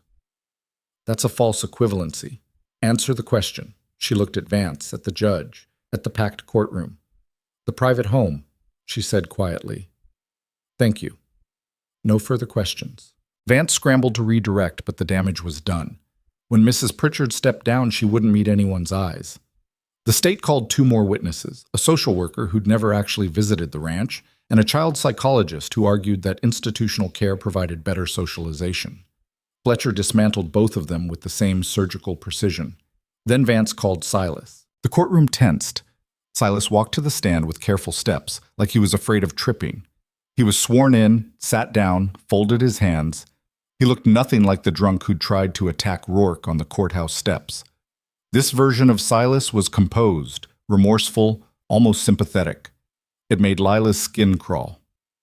Mr. Brody, Vance began, can you describe your relationship to the Mercer girls? They're my nieces, my sister's children. When she passed, I tried to take care of them, but I was struggling, financially, emotionally. I wasn't equipped. And the auction? Silas's voice broke. I thought I was helping them. I thought if I could find them homes, good homes, they'd be better off. I didn't know what else to do. Lila wanted to scream, wanted to stand up and call him the liar he was. But Fletcher's hand on her shoulder kept her in her seat. And Mr. Rourke's actions that day? Vance prompted. He intimidated me, made me feel like I had no choice. The amount of money he offered, it was coercive. Did you want to sell your nieces? No, never. I wanted them safe. I wanted them loved. He looked directly at the judge. I've made mistakes. I know that. But those girls are my blood. They should be with family. And if the court grants you custody, I dedicate my life to making up for what I've done. I'm sober now. I have a job. I can provide for them. It was a masterful performance. Lila could see people in the gallery leaning forward, sympathy written on their faces. This wasn't the drunk from the auction. This was a reformed man, a repentant uncle seeking redemption. It was all a lie, and they were buying it. Fletcher stood for cross-examination. Silas's lawyer had clearly prepared him, but Fletcher was better. Mr. Brody, you say you're sober now. When did you stop drinking? 3 months ago. 3 months? And before that? I struggled with it. I admit that. How much did you drink? I don't know exactly. Ballpark, bottle a day? 2? Silas shifted. Some days more than others. The day of the auction. Were you drunk? No? Fletcher pulled out a paper. I have testimony from 3 witnesses who say you were visibly intoxicated. Are they all lying? I may have had a drink to steady my nerves. A drink? Or several? I don't remember exactly. You don't remember? But you do remember being coerced by Mr. Rourke. That part I remember. Convenient, Fletcher paced. You mentioned having a job now. What do you do? I work at the grain mill. And before? I was between positions. For how long? A few months. Try 2 years. You haven't held steady employment in 2 years, have you, Mr. Brody? Silas's jaw tightened. Times were hard. Times were hard because you gambled away everything you had. Isn't that true? I made mistakes. You owed money to half the men in Redwater. You were desperate, so desperate that you saw your nieces as a way out. That's not true. No? Then explain why you put them on an auction block. I was trying to find them homes. By selling them to the highest bidder? That's not finding homes, Mr. Brody. That's human trafficking. Objection! Vance was on his feet. Inflammatory language. Withdrawn, Fletcher said. He turned back to Silas. You say you're reformed, that you can provide for the girls now, but you couldn't even provide for them when you had custody. They were underfed, undersupervised, and according to Doc Brennan's testimony, showing signs of neglect when Mr. Rourke took them in. I did my best. Your best put them on a platform in front of a crowd. Your best sold them for $200 that you used to pay off your debts. Fletcher's voice dropped. Tell me, Mr. Brody, did you even ask them what they wanted? Silas didn't answer. I'll ask again. Did you ask your nieces if they wanted to be sold? They were children. They didn't understand. They understood plenty. They understood you didn't want them. They understood you saw them as property. And they understood that when Mr. Rourke stepped forward, he was the only person in that entire town willing to do what you should have done from the beginning. Protect them. Silas's composure finally cracked. I love those girls. If that's what your love looks like, Mr. Brody, then I pray they never see it again. Fletcher sat down. Silas looked like he'd been gutted. His lawyer tried to salvage something on redirect, but it was pointless. The jury of public opinion had already turned. When Silas stepped down, he didn't look at the girls, didn't look at anyone, just walked out of the courtroom, shoulders slumped. Lila felt nothing watching him go. No satisfaction, no pity, just a hollow sense that some bridges once burned left nothing but ash. The state rested its case. Judge Harlan called a 15-minute recess. The courtroom emptied into the hallway, people clustering in groups, arguing in low voices. Lila found a quiet corner, tried to breathe. Nora appeared beside her. You okay? No. Yeah, me neither. They stood there in silence until Fletcher found them. We're up next. You ready? Lila nodded, even though she wasn't. The courtroom reconvened. Fletcher called his first witness, Miss Caroline Finch. She testified about the girls' education, their progress, their engagement. She described Nora's love of learning, Ivy's mathematical brilliance, Lila's determination, Maggie's gentle curiosity. These are not neglected children, she said firmly. These are children who are thriving. I've taught in schools across Kansas. I've worked with children from all backgrounds. And I can say without hesitation that these 4 girls are receiving better care and education at Twin Pines Ranch than they would anywhere else. The state's lawyer tried to shake her, but Miss Finch was unshakable. Doc Brennan testified next, walking through Maggie's illness in clinical detail. He explained scarlet fever's transmission, its treatment, the care protocols that had been followed to the letter. Did Mr. Rourke do anything that contributed to Maggie's illness? Fletcher asked. No. If anything, his quick response and willingness to spare no expense in her care is what saved her life. In your professional opinion, would she have fared better in the state facility? Brennan didn't hesitate. No, she would have been one of 143 children with minimal supervision. I've treated kids from that facility. The survival rate for serious illness is significantly lower. Fletcher called 3 ranch hands who testified to the girls' safety, their work ethic, the stability of the home. He called the shopkeeper from town, not Mrs. Crenshaw, but her husband, who admitted he'd watched the girls grow stronger and healthier over the months. Then Fletcher called Ivy. She walked to the stand with her head high, and Lila felt pride surge through her chest. Ivy had fought this whole process harder than anyone, resisted every step, but when it mattered, she showed up. Ivy, Fletcher said gently, can you tell the court about your life before coming to the ranch? Ivy's voice was steady. We didn't have enough food. Uncle Silas was drunk most of the time. He'd forget to buy groceries, forget to pay for heating. We were cold and hungry and scared. And now? Now we have a home. We have people who care about us. We're learning things I never thought I'd learn. I'm good at numbers, really good. And nobody ever told me that before because nobody ever paid attention. Do you want to stay at the ranch? Yes. Even though it means more inspections, more scrutiny? I don't care about that. I care about being somewhere I matter. The simplicity of it landed like a hammer. Fletcher called Nora, who testified about the music, the garden, the way Maylin taught her to cook, and Miss Finch taught her to read. She cried a little, but her voice never wavered. Then Fletcher called Lila. She'd testified before, but this felt different, final. Fletcher asked her the same questions, and she gave the same answers. But at the end, he asked something new. Lila, if the court rules against us today, if you're sent to the state facility, what will you do? Lila looked at Judge Harlan, at the packed courtroom, at her sisters. I'll survive, she said, because that's what we've always done. But we'll lose more than a home. We'll lose the first place that ever made us feel like we deserved one. She paused. You can take us away, she continued. You can put us in a building with 100 other kids and call it care. You can write reports and check boxes and tell yourselves you're following the law, but you can't make us believe we matter. That's something we only learned at Twin Pines. And if you take that away from us, you're not protecting us. You're just proving that the system values rules more than children. The courtroom was dead silent.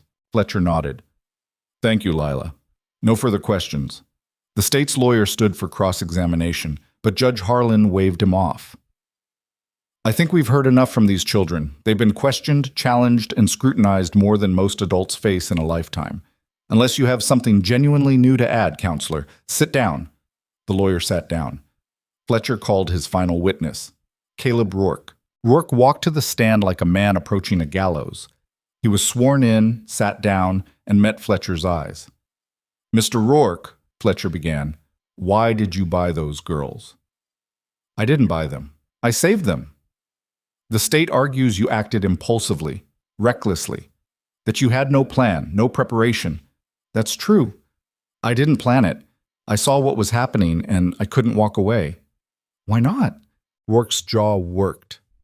This was the part he hated, the personal part, the part that required him to bleed in front of strangers. I had a sister, he said finally. Claire. She died in a state facility when she was 10 years old. I tried to save her. I failed. When I saw those girls on that platform, I couldn't fail again. So this is about your guilt? Maybe. Probably. I don't know. But it stopped being about me the second they walked through my door. It became about them, about giving them a chance I couldn't give Claire. The state says you're unfit, that you're angry, unstable, a poor role model. They're right, Rourke said flatly. The courtroom stirred. I am angry. I do drink too much. I'm not a good man, but I'm trying to be a better one. And those girls, his voice cracked. Those girls make me want to be better. They work harder than any ranch hand I've ever hired. They're smarter, braver, more resilient than I'll ever be.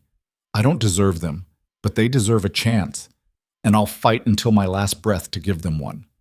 Fletcher let that statement hang in the air. No further questions, he said. The state's lawyer stood. He tried to break Rourke down, paint him as dangerous, unstable. But Rourke didn't budge. You admit to being angry? Yes. To drinking? Yes. To acting without thought? When it matters, yes. And you think that makes you fit to raise children? No, but I think it makes me willing to fight for them when nobody else will. You want perfect? Find someone else. You want someone who'll die before letting harm come to those girls? I'm your man.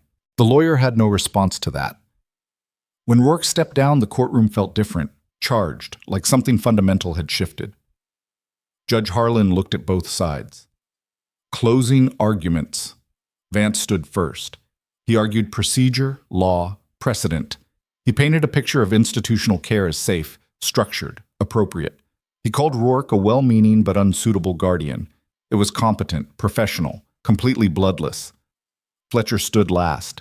Your Honor, he began, this case isn't about procedure. It's about children. 4 children who were failed by every adult in their lives until one man said enough. Was it legal? No. Was it perfect? Absolutely not. But was it right? He gestured to the girls. Look at them. Look at what they've become in 6 months. Healthy, educated, confident. That's not luck, that's love. That's a home. And the state wants to take that away because it doesn't fit neatly into their paperwork. He walked to the evidence table, picked up Ivy's compiled statistics. We've heard about the state facility. Overcrowded. Understaffed. 7 children dead in 4 years. Those aren't numbers on a page, Your Honor. Those are children who deserved better and didn't get it. The state had its chance, it failed, and now it wants another chance with these 4 girls. Fletcher set the papers down. Don't give it to them. These girls have found something rare. A home that values them, challenges them, protects them. Is it unconventional? Yes. Is it perfect? No. But it's real. And real beats institutional every single time. He looked at Judge Harlan. Rule for the children, Your Honor. Not the system, not the procedure, the children. He sat down. The courtroom was silent. Judge Harlan removed his glasses, rubbed his eyes. I'll issue my ruling now. Lila's heart stopped. Now? No deliberation, no recess, just now? Harlan looked at the courtroom, then at the girls. This has been one of the most difficult cases I've presided over, he said. Both sides have valid arguments. The law is clear in some respects, murky in others. But at the end of the day, my job isn't to serve the law, it's to serve justice. He paused. I've listened to testimony from educators, doctors, social workers, and the children themselves. I've reviewed evidence of both the state facility's conditions and the ranch's environment, and I've had to weigh competing interests, procedural correctness versus actual outcomes. Lila couldn't breathe. After careful consideration, Harlan said, I'm granting permanent guardianship to Caleb Rourke and Mei Lin, effective immediately. The courtroom erupted. Vance shot to his feet. Your Honor, this is final, Harlan said. Inspector, you can file an appeal if you wish, but I'm confident it will be denied. These children are thriving, the evidence is overwhelming, and I will not remove them from a home where they are loved simply to satisfy bureaucratic preference. He banged his gavel. Case closed. Lila felt Nora collapse against her, sobbing. Ivy's face was buried in her hands. Rourke sat perfectly still, like he couldn't process it. Mei-Lin's hand found his shoulder, and Lila saw tears streaming down her face. They'd won. After everything, the auction, the inspections, the hearings, the fear, they'd won. Fletcher was shaking Rourke's hand, saying something Lila couldn't hear over the noise. People were pressing forward, offering congratulations, asking questions. Thomas Kearney was scribbling furiously in his notebook. Lila pushed through the crowd to Rourke. He looked at her, and for the first time since she'd met him, she saw something other than pain in his eyes. Relief. Pure, overwhelming relief. We did it, she said. He nodded. Couldn't seem to find words. Thank you, Lila whispered. Rourke pulled her into a hug, and this time it wasn't awkward. It was solid. Real. The kind of hug that said, you're safe now, and I'm not letting go. Let's go home, he said. They gathered Nora and Ivy, pushed through the crowd, and walked out into the Kansas sunlight. The wagon was waiting. They climbed in, and Rourke took the reins. As they pulled away from the courthouse, Lila looked back one last time, saw Silas standing on the steps, alone, watching them leave. She didn't wave, didn't acknowledge him, just turned forward and didn't look back again. Some chapters, once closed, weren't worth reopening. The ride home felt different, lighter. Nora hummed. Ivy actually smiled, and when they crested the final hill and saw Twin Pines Ranch spread out below them, Lila felt something she hadn't felt in years. She felt like she was coming home. Maggie was awake when they arrived, sitting up in bed with color back in her cheeks. Mei Lin had stayed behind to care for her, and when they walked in, she looked up. Well, she asked. We won, Rourke said simply. Maggie's face broke into a smile so wide it could have split her face in half. We're staying? We're staying. Maggie burst into tears, and Lila climbed onto the bed to hold her. Nora and Ivy piled on too, all of them crying and laughing and holding on to each other like they'd never let go. Rourke stood in the doorway watching them, and Lila saw his shoulders finally relax. That night they ate dinner together. All of them around the table, talking over each other, telling Maggie everything that had happened. Nora played her fiddle after, and it was still rough around the edges, but nobody cared. Later, after everyone had gone to bed, Lila found Rourke on the porch. He was staring out at the prairie, hands wrapped around a cup of coffee instead of whiskey. She sat down beside him. "Couldn't sleep?" he asked. "Too much going on in my head." He nodded. They sat in comfortable silence for a while. "What happens now?" Lila asked. "Now? We live. We work. We figure it out as we go. That's it? That's everything." Lila thought about that. About the months of fighting, the fear, the uncertainty. About standing in that courtroom and demanding to be seen. "It's not over, is it?" she said. "The fight." "No," Rourke admitted. "There'll be more battles. Different ones, maybe, but we'll face them." "Together?" He looked at her. "Always." Lila smiled, and for the first time in her life, she believed in tomorrow. Because tomorrow wasn't something that happened to them anymore. It was something they got to build. Together. The victory should have brought peace, but peace turned out to be harder to hold on to than Lila expected. The first week after the ruling, they lived in a kind of suspended euphoria. The inspections stopped. The courtroom battles ended. For the first time in months, they could breathe without wondering if each breath would be their last at Twin Pines. But breathing freely brought its own challenges. Nora had nightmares. She'd wake up screaming, convinced they were being taken away, and it would take Lila hours to calm her down. Ivy threw herself into the ranch work with a ferocity that bordered on obsession. Like if she stopped moving, she'd remember how close they'd come to losing everything. Maggie recovered from the scarlet fever, but she became clingy, afraid to let Rourke or Maylin out of her sight. And Lila carried the weight of them all. She was 15 years old and felt 40. "You can't fix everyone," Maylin told her one morning. They were in the kitchen, preparing breakfast while the others still slept. "They have to learn to carry their own weight." "I know," Lila said. But knowing and doing were different things. Maylin set down the knife she'd been using. "When I first came to this country, I thought if I just worked hard enough, if I was strong enough, I could make everything right. I almost killed myself trying." Lila looked at her. Maylin rarely talked about her past. "What changed?" Lila asked. "I learned that strength isn't about carrying everything alone. It's about knowing when to let others help carry it." Maylin touched Lila's shoulder. "Your sisters are stronger than you think. Let them be." It was good advice. Lila just wasn't sure how to follow it. The town's reaction to the verdict was mixed. Some people came by the ranch to offer congratulations, bringing food and small gifts. Others made their disapproval known through cold shoulders and whispered comments when the girls came to town.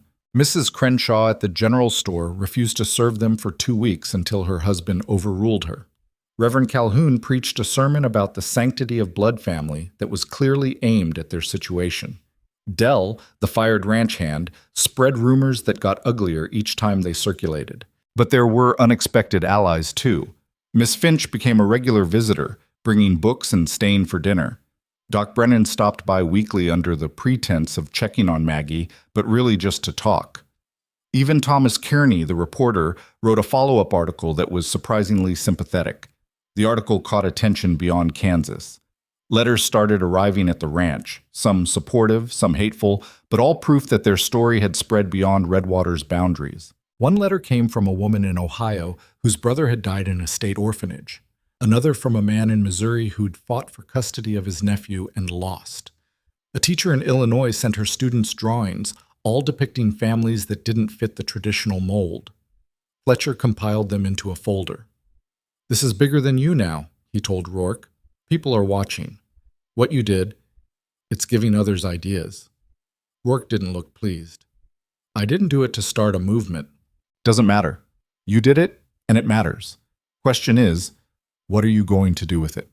That question hung over the ranch for weeks. 3 months after the final ruling, a woman named Rebecca Hartwell showed up at their door.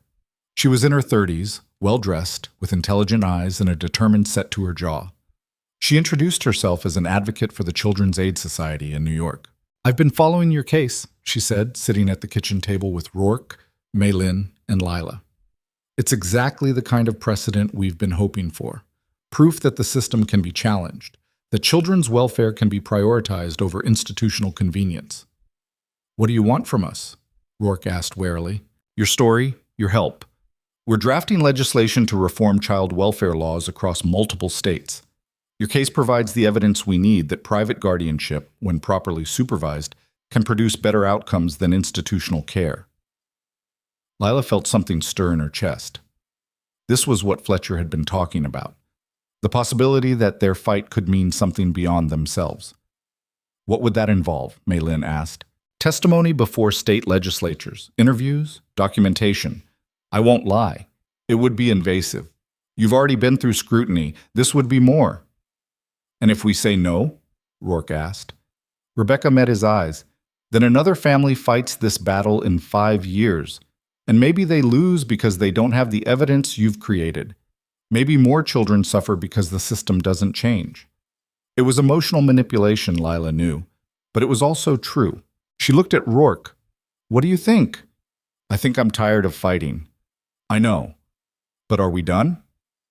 Rourke's jaw worked. He looked at Mei Lin, who gave a slight nod. Then at Lila. What do your sisters think? He asked.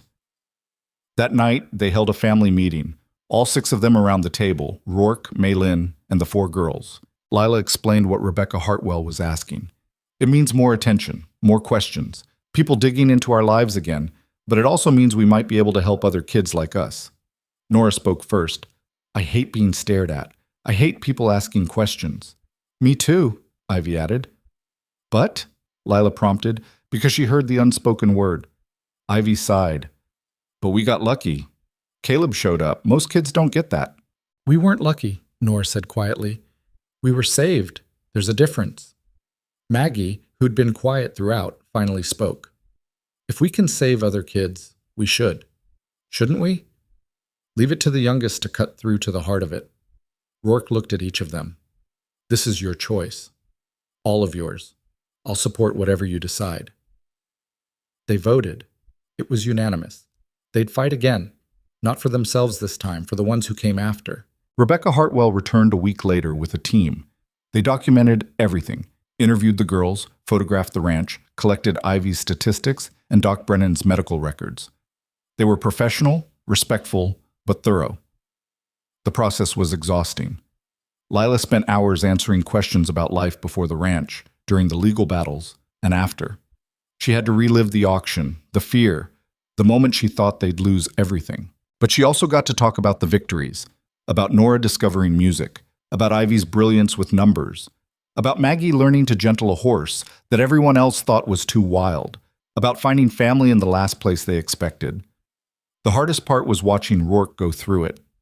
He hated talking about Claire, about his failures, about the drinking and the anger, but he did it, because it mattered. Mei Lin surprised everyone by being the most articulate. She talked about the flaws in institutional care, about cultural bias in the system, about how children of immigrants and minorities were disproportionately failed by state facilities. The system wasn't built for children, she said during one interview. It was built for adults who wanted to feel like they were helping children. There's a difference. Those words ended up quoted in every article that followed. 6 months after the final ruling, Lila turned 16. Mei Lin made a cake. The ranch hands pooled money for a new dress. Miss Finch brought books. Doc Brennan brought candy. But the best gift came from Rourke. He found her after the celebration, when everyone else was cleaning up, and handed her a small wooden box. Inside was a deed to 40 acres of land adjacent to the ranch. What is this? Lila asked. It's yours. When you turn 18, it transfers to your name. You can build on it, sell it, do whatever you want with it, but it's yours. Nobody can take it away. Lila's throat closed. Caleb, you spent your whole life owning nothing, having nothing that was just yours. I can't give you back what you lost, but I can give you this. A place, a foundation, something to build on. She hugged him, and this time neither of them was awkward about it. Thank you, she whispered. You've earned it. All of you have. That night, Lila stood on the porch looking out at the land that would someday be hers, and she let herself imagine a future, a house, maybe a school, a place where other kids like her could find safety. It felt possible. For the first time in her life, the future felt like something she could shape instead of something that happened to her. The legislation Rebecca Hartwell's team drafted was introduced in Kansas first. It was called the Child Welfare Reform Act, and it contained provisions that seemed obvious in hindsight but were revolutionary at the time. Children's welfare prioritized over institutional convenience, regular third-party inspections of state facilities, mandatory reporting of deaths and abuse, preference for family placement, including non-traditional families, over institutional care, financial support for guardians who took in orphan children. The bill faced immediate opposition. Directors of state facilities lobbied against it. Conservative legislators argued it undermined traditional family values. Some newspapers ran editorials calling it dangerous, but other voices rose in support. Parents who'd lost children to the system, teachers who'd seen institutional failures firsthand, doctors who'd treated kids from overcrowded facilities, and hundreds of letters from ordinary people who'd read about the Mercer sisters and decided enough was enough. Lila was invited to testify before the Kansas state legislature. At 16, she was the youngest person to do so in the state's history. She wore the dress May Lynn had sewn for her court appearances. Nora braided her hair. Ivy helped her practice her statement. Maggie hugged her before she left and whispered, "Be brave." The legislative chamber was intimidating. High ceilings, marble columns, rows of lawmakers staring down at her. But Lila had faced worse. She'd faced Silas on an auction block. She'd faced Inspector Vance in court. She'd faced the possibility of losing everything. This was just talking. She stepped up to the podium and began. "My name is Lila Mercer. I'm 16 years old. 2 years ago, I was sold at an illegal auction because my uncle needed money to pay his gambling debts. I stood on a platform with my 3 sisters, 12, 10, and 6 years old, while grown men decided what we were worth." The room was dead silent. "We were worth $200. That's $50 per child, less than the cost of a good horse." She let that sink in. The system that's supposed to protect children like us didn't. It ignored us until we became inconvenient, then it tried to take us from the only home where we'd ever felt safe. Not because we were in danger, because the paperwork didn't line up. She looked at the legislators. "This bill isn't perfect. No law is. But it's a start. It says that children matter more than procedures, that safety matters more than tradition, that families can look different and still be real." She paused. "I know some of you think this is dangerous, that it opens doors that should stay closed. But I'm here to tell you, those doors are already open. Children are already falling through the cracks. This bill just gives them a chance to be caught by people who actually care." She gripped the podium. "My sisters and I got lucky. Someone fought for us. Most kids don't get that. They get institutions. They get overcrowding. They get abuse and neglect and numbers on a page that nobody looks at until it's too late." Her voice hardened. 7 children died in the Kansas State Children's Home in 4 years. 7. That's not bad luck. That's failure. And if you vote against this bill, you're voting for more failures, more deaths, more children who deserved better and didn't get it. She stepped back from the podium. "We're asking you to be better, to do better, to build a system that actually protects children instead of just processing them. That's not radical. That's just human." She walked back to her seat beside Rourke, who squeezed her hand. The room erupted in whispered conversations. Some legislators looked moved. Others looked angry. But they were all paying attention. The vote came 3 weeks later. The Child Welfare Reform Act passed by a narrow margin, 23 to 21. It wasn't unanimous. It wasn't overwhelming. But it was enough. Kansas became the first state to reform its child welfare laws, and the precedent spread. Missouri drafted similar legislation. Nebraska followed. Illinois. Iowa. Within 2 years, 7 states had passed versions of the act. It wasn't perfect. Implementation was messy. Some facilities fought back, some officials found loopholes. But children started falling through the cracks less often. Families started getting support instead of suspicion. And the conversation shifted from how do we process these children to how do we actually protect them? Change was slow, but it was real. 3 years after the auction, Lila stood in the same town square where she'd once been sold. This time, she was there by choice. The town had organized a dedication ceremony for a new building, the Redwater Community School. It was small, just 4 rooms, but it was free to any child who wanted to attend. No fees, no restrictions. Miss Finch was going to run it, and she'd asked Lila to speak at the opening. Lila looked out at the crowd. Some of the same faces that had watched her stand on the auction block. Some had looked away then. A few had bid. But some had changed. Mrs. Crenshaw's husband had donated lumber for the school. The blacksmith, Tom Welker, had forged the hinges and hardware. Even Sheriff Kendrick had contributed funds. People could change. Not all of them. Not easily. But some. Lila's speech was simple. She thanked the people who'd fought alongside them. She acknowledged those who'd opposed them. Not with anger, but with honesty. She talked about the children who'd benefit from this school, from the reforms, from the precedent they'd set. And she ended with something her mother used to say, before the fever took her. We're only as strong as the weakest among us. If we let children suffer because it's convenient, because it's procedural, because it's how things have always been done, then we're not strong at all. We're just cruel. She looked at her sisters in the crowd. Nora was 18 now, teaching music to kids in town. Ivy was 15, helping Fletcher draft policy proposals. Maggie was 9, already gentling horses that professional trainers had given up on. She looked at Rourke and Mei Lin standing together. They'd gotten married the year before, a quiet ceremony with just family and close friends. Mei Lin still ran the household with iron discipline, but she smiled more now. Rourke still struggled with his demons, but he fought them instead of drowning them. They weren't perfect, none of them were, but they were family. And family wasn't about blood. It was about choice, about showing up, about fighting for each other when the world said you weren't worth it. After the ceremony, Lila walked to the spot where the auction block had stood. It had been torn down a year ago, replaced with a small memorial garden. She stood there for a long time, remembering that day. The fear, the humiliation, the moment everything changed. A shadow fell beside her. Silas Brody. He looked old, worn down by alcohol and regret, and the weight of his choices. He'd been sober for a year now, working at the grain mill, living in a boarding house. He didn't speak to them when they crossed paths in town, didn't try to make contact. But now, here he was. "Lila," he said quietly. She didn't respond. "I know I got no right to talk to you, no right to ask for anything, but His voice broke. "I'm sorry. For what I did. For what I put you through." Layla looked at him. Really looked. Saw the man behind the monster. Weak. Broken. Human. "I don't forgive you," she said. He nodded. "I don't deserve it. But I don't hate you either. You're just sad, and I'm done carrying your sadness along with mine." Silas's eyes welled up.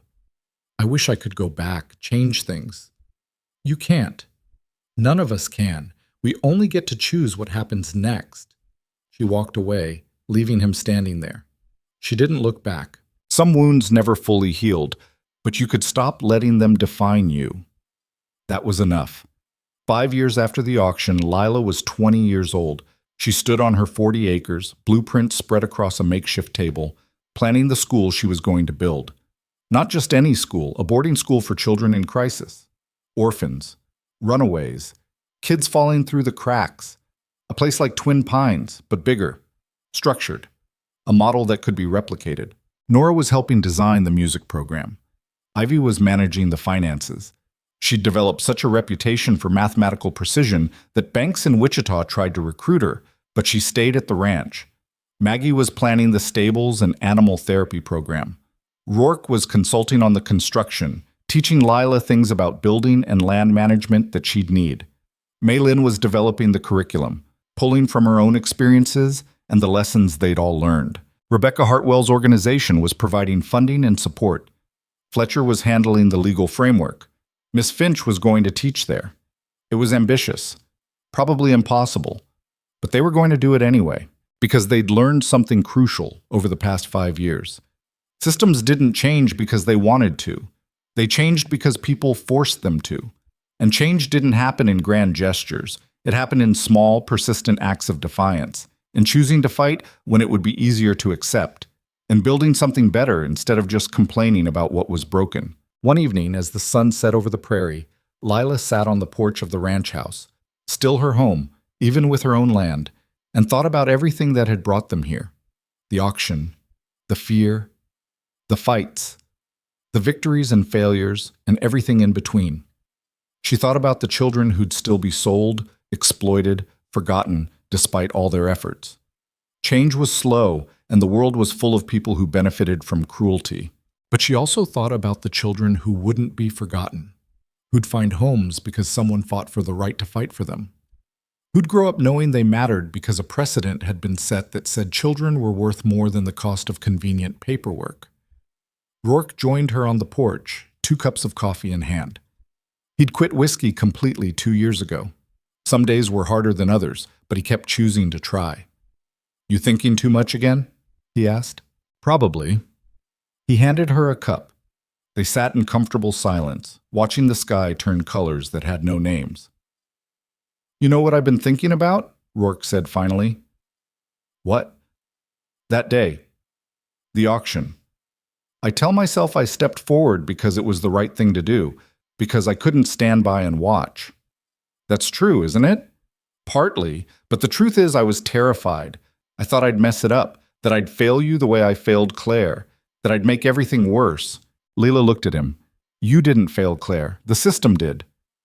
"I know that now. Took me a long time to know it." "And us? Did you fail us?" Rourke smiled, that rare, genuine smile that transformed his whole face. "No, you wouldn't let me," Leila laughed. "We're stubborn. You're survivors. There's a difference." They sat there as the stars came out, and Leila felt something settle in her chest. Not peace exactly.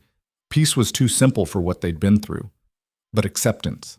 Understanding. The knowledge that they'd taken something broken and built something whole from the pieces. Maggie came running out of the house, breathless. "Leila, come look." "At what?" "Just come." Inside, the others were gathered around the kitchen table.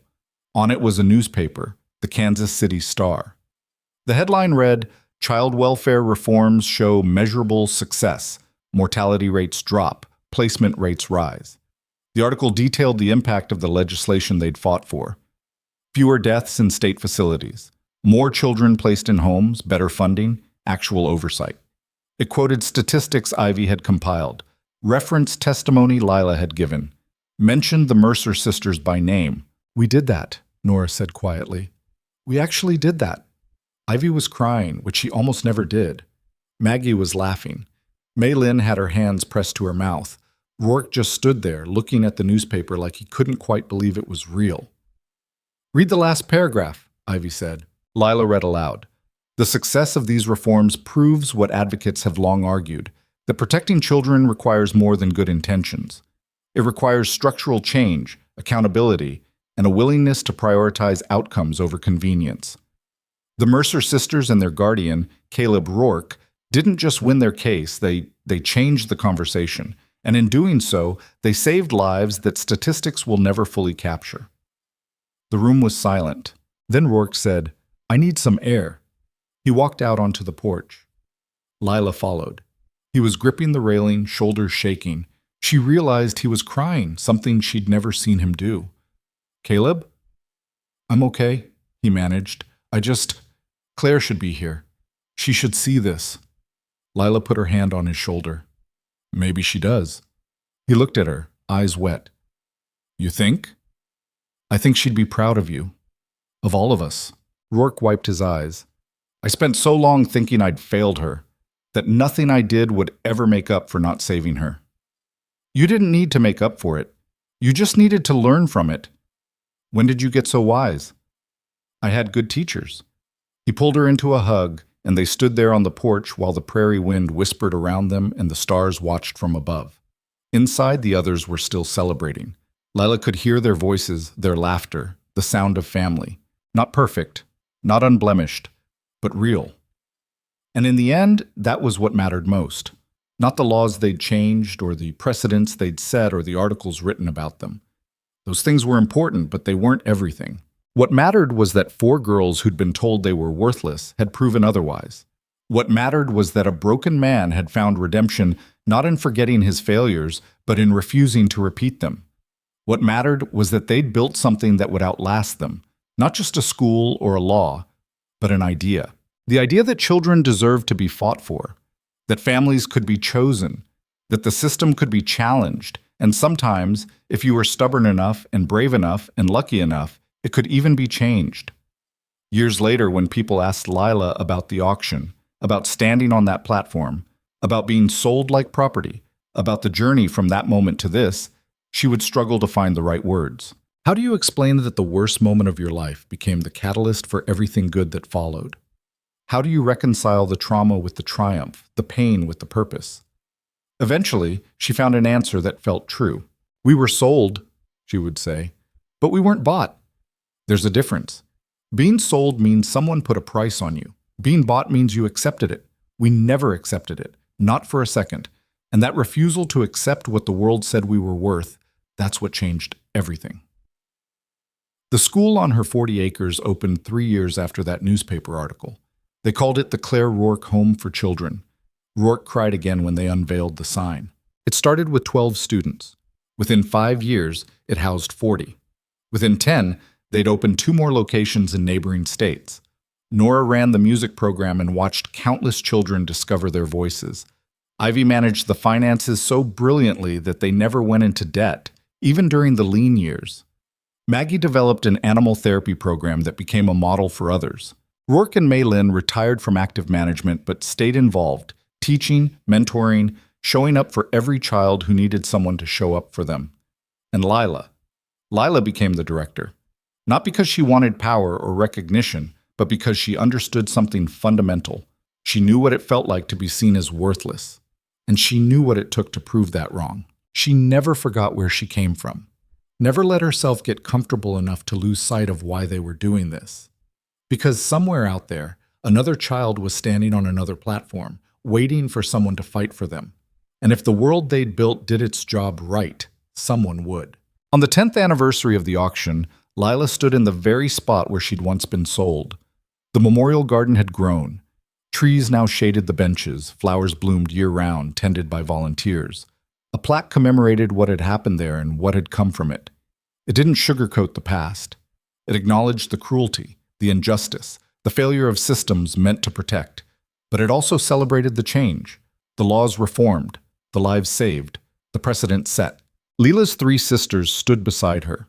Nora was married now, with a child of her own. Ivy had written a book on child welfare economics that was being used in universities. Maggie was engaged to a veterinarian who shared her passion for healing. They were all different people than the scared children who'd stood here a decade ago. But they carried those children with them, honored them, refused to forget what they'd endured. "Do you ever wish it hadn't happened?" Nora asked. "The auction, all of it?" Lila thought about that. "Sometimes, when the nightmares come, when I remember how scared we were." "But," Ivy prompted, "but then I think about everything that came after, the family we built, the children we've helped, the laws we changed, and I think maybe it had to happen this way. Maybe we had to break before we could learn how to build." Maggie squeezed her hand. "We didn't just survive. We won." "We did more than win," Lila said. "We mattered, and we made sure others would matter too." They stood there together as the sun climbed higher, and Lila felt the weight of the past settle into something she could carry. Not forgotten, not forgiven, but integrated. Part of the story, but not the whole story. Because the story wasn't about being sold on an auction block. It was about refusing to stay there, about standing up, fighting back, and building something better from the ruins of what had been. It was about 4 sisters who were told they were nothing and spent the rest of their lives proving that wrong. It was about a broken man who found redemption in protecting the children he couldn't save before. It was about a system that was challenged and changed because a few people decided the status quo wasn't good enough. And it was about the truth that ran through all of it, the truth that Lila would carry with her until her last breath. You're worth fighting for, not because of what you can do or who you become or how useful you are to others, simply because you exist, simply because you're human. And anyone who tells you otherwise is wrong. That was the lesson. The one they'd learned and the one they taught, the one that spread through the schools they built, and the laws they changed and the children they saved. You matter, all of you, even the broken parts, especially the broken parts. Because sometimes the cracks are where the light gets in, and sometimes the people the world discards are the ones who change it most. Lila looked at her sisters, at the garden, at the town that had once watched them be sold and now celebrated what they'd become. She thought about Rourke and Maylin, about Fletcher and Miss Finch and Doc Brennan and everyone else who'd fought alongside them. She thought about the children who'd come through the Claire Rourke home and gone on to build lives, raise families, fight their own battles. And she thought about the children still out there, still waiting for someone to see them, to value them, to fight for them. The work wasn't done. It would never be fully done. There would always be another child falling through the cracks, another system failing, another battle to fight. But they'd proven it could be fought. And won. That was enough. It had to be enough. Because if you waited for perfect before you started fighting, you never started at all. Lila took one last look at the memorial garden, then turned toward home. Her sisters fell into step beside her, and together they walked back to the ranch where it had all begun. Back to the place where a desperate man made a choice that changed everything. Back to the place where 4 sisters learned they were worth more than $50 apiece. Back to the place where broken people built something whole. Back home.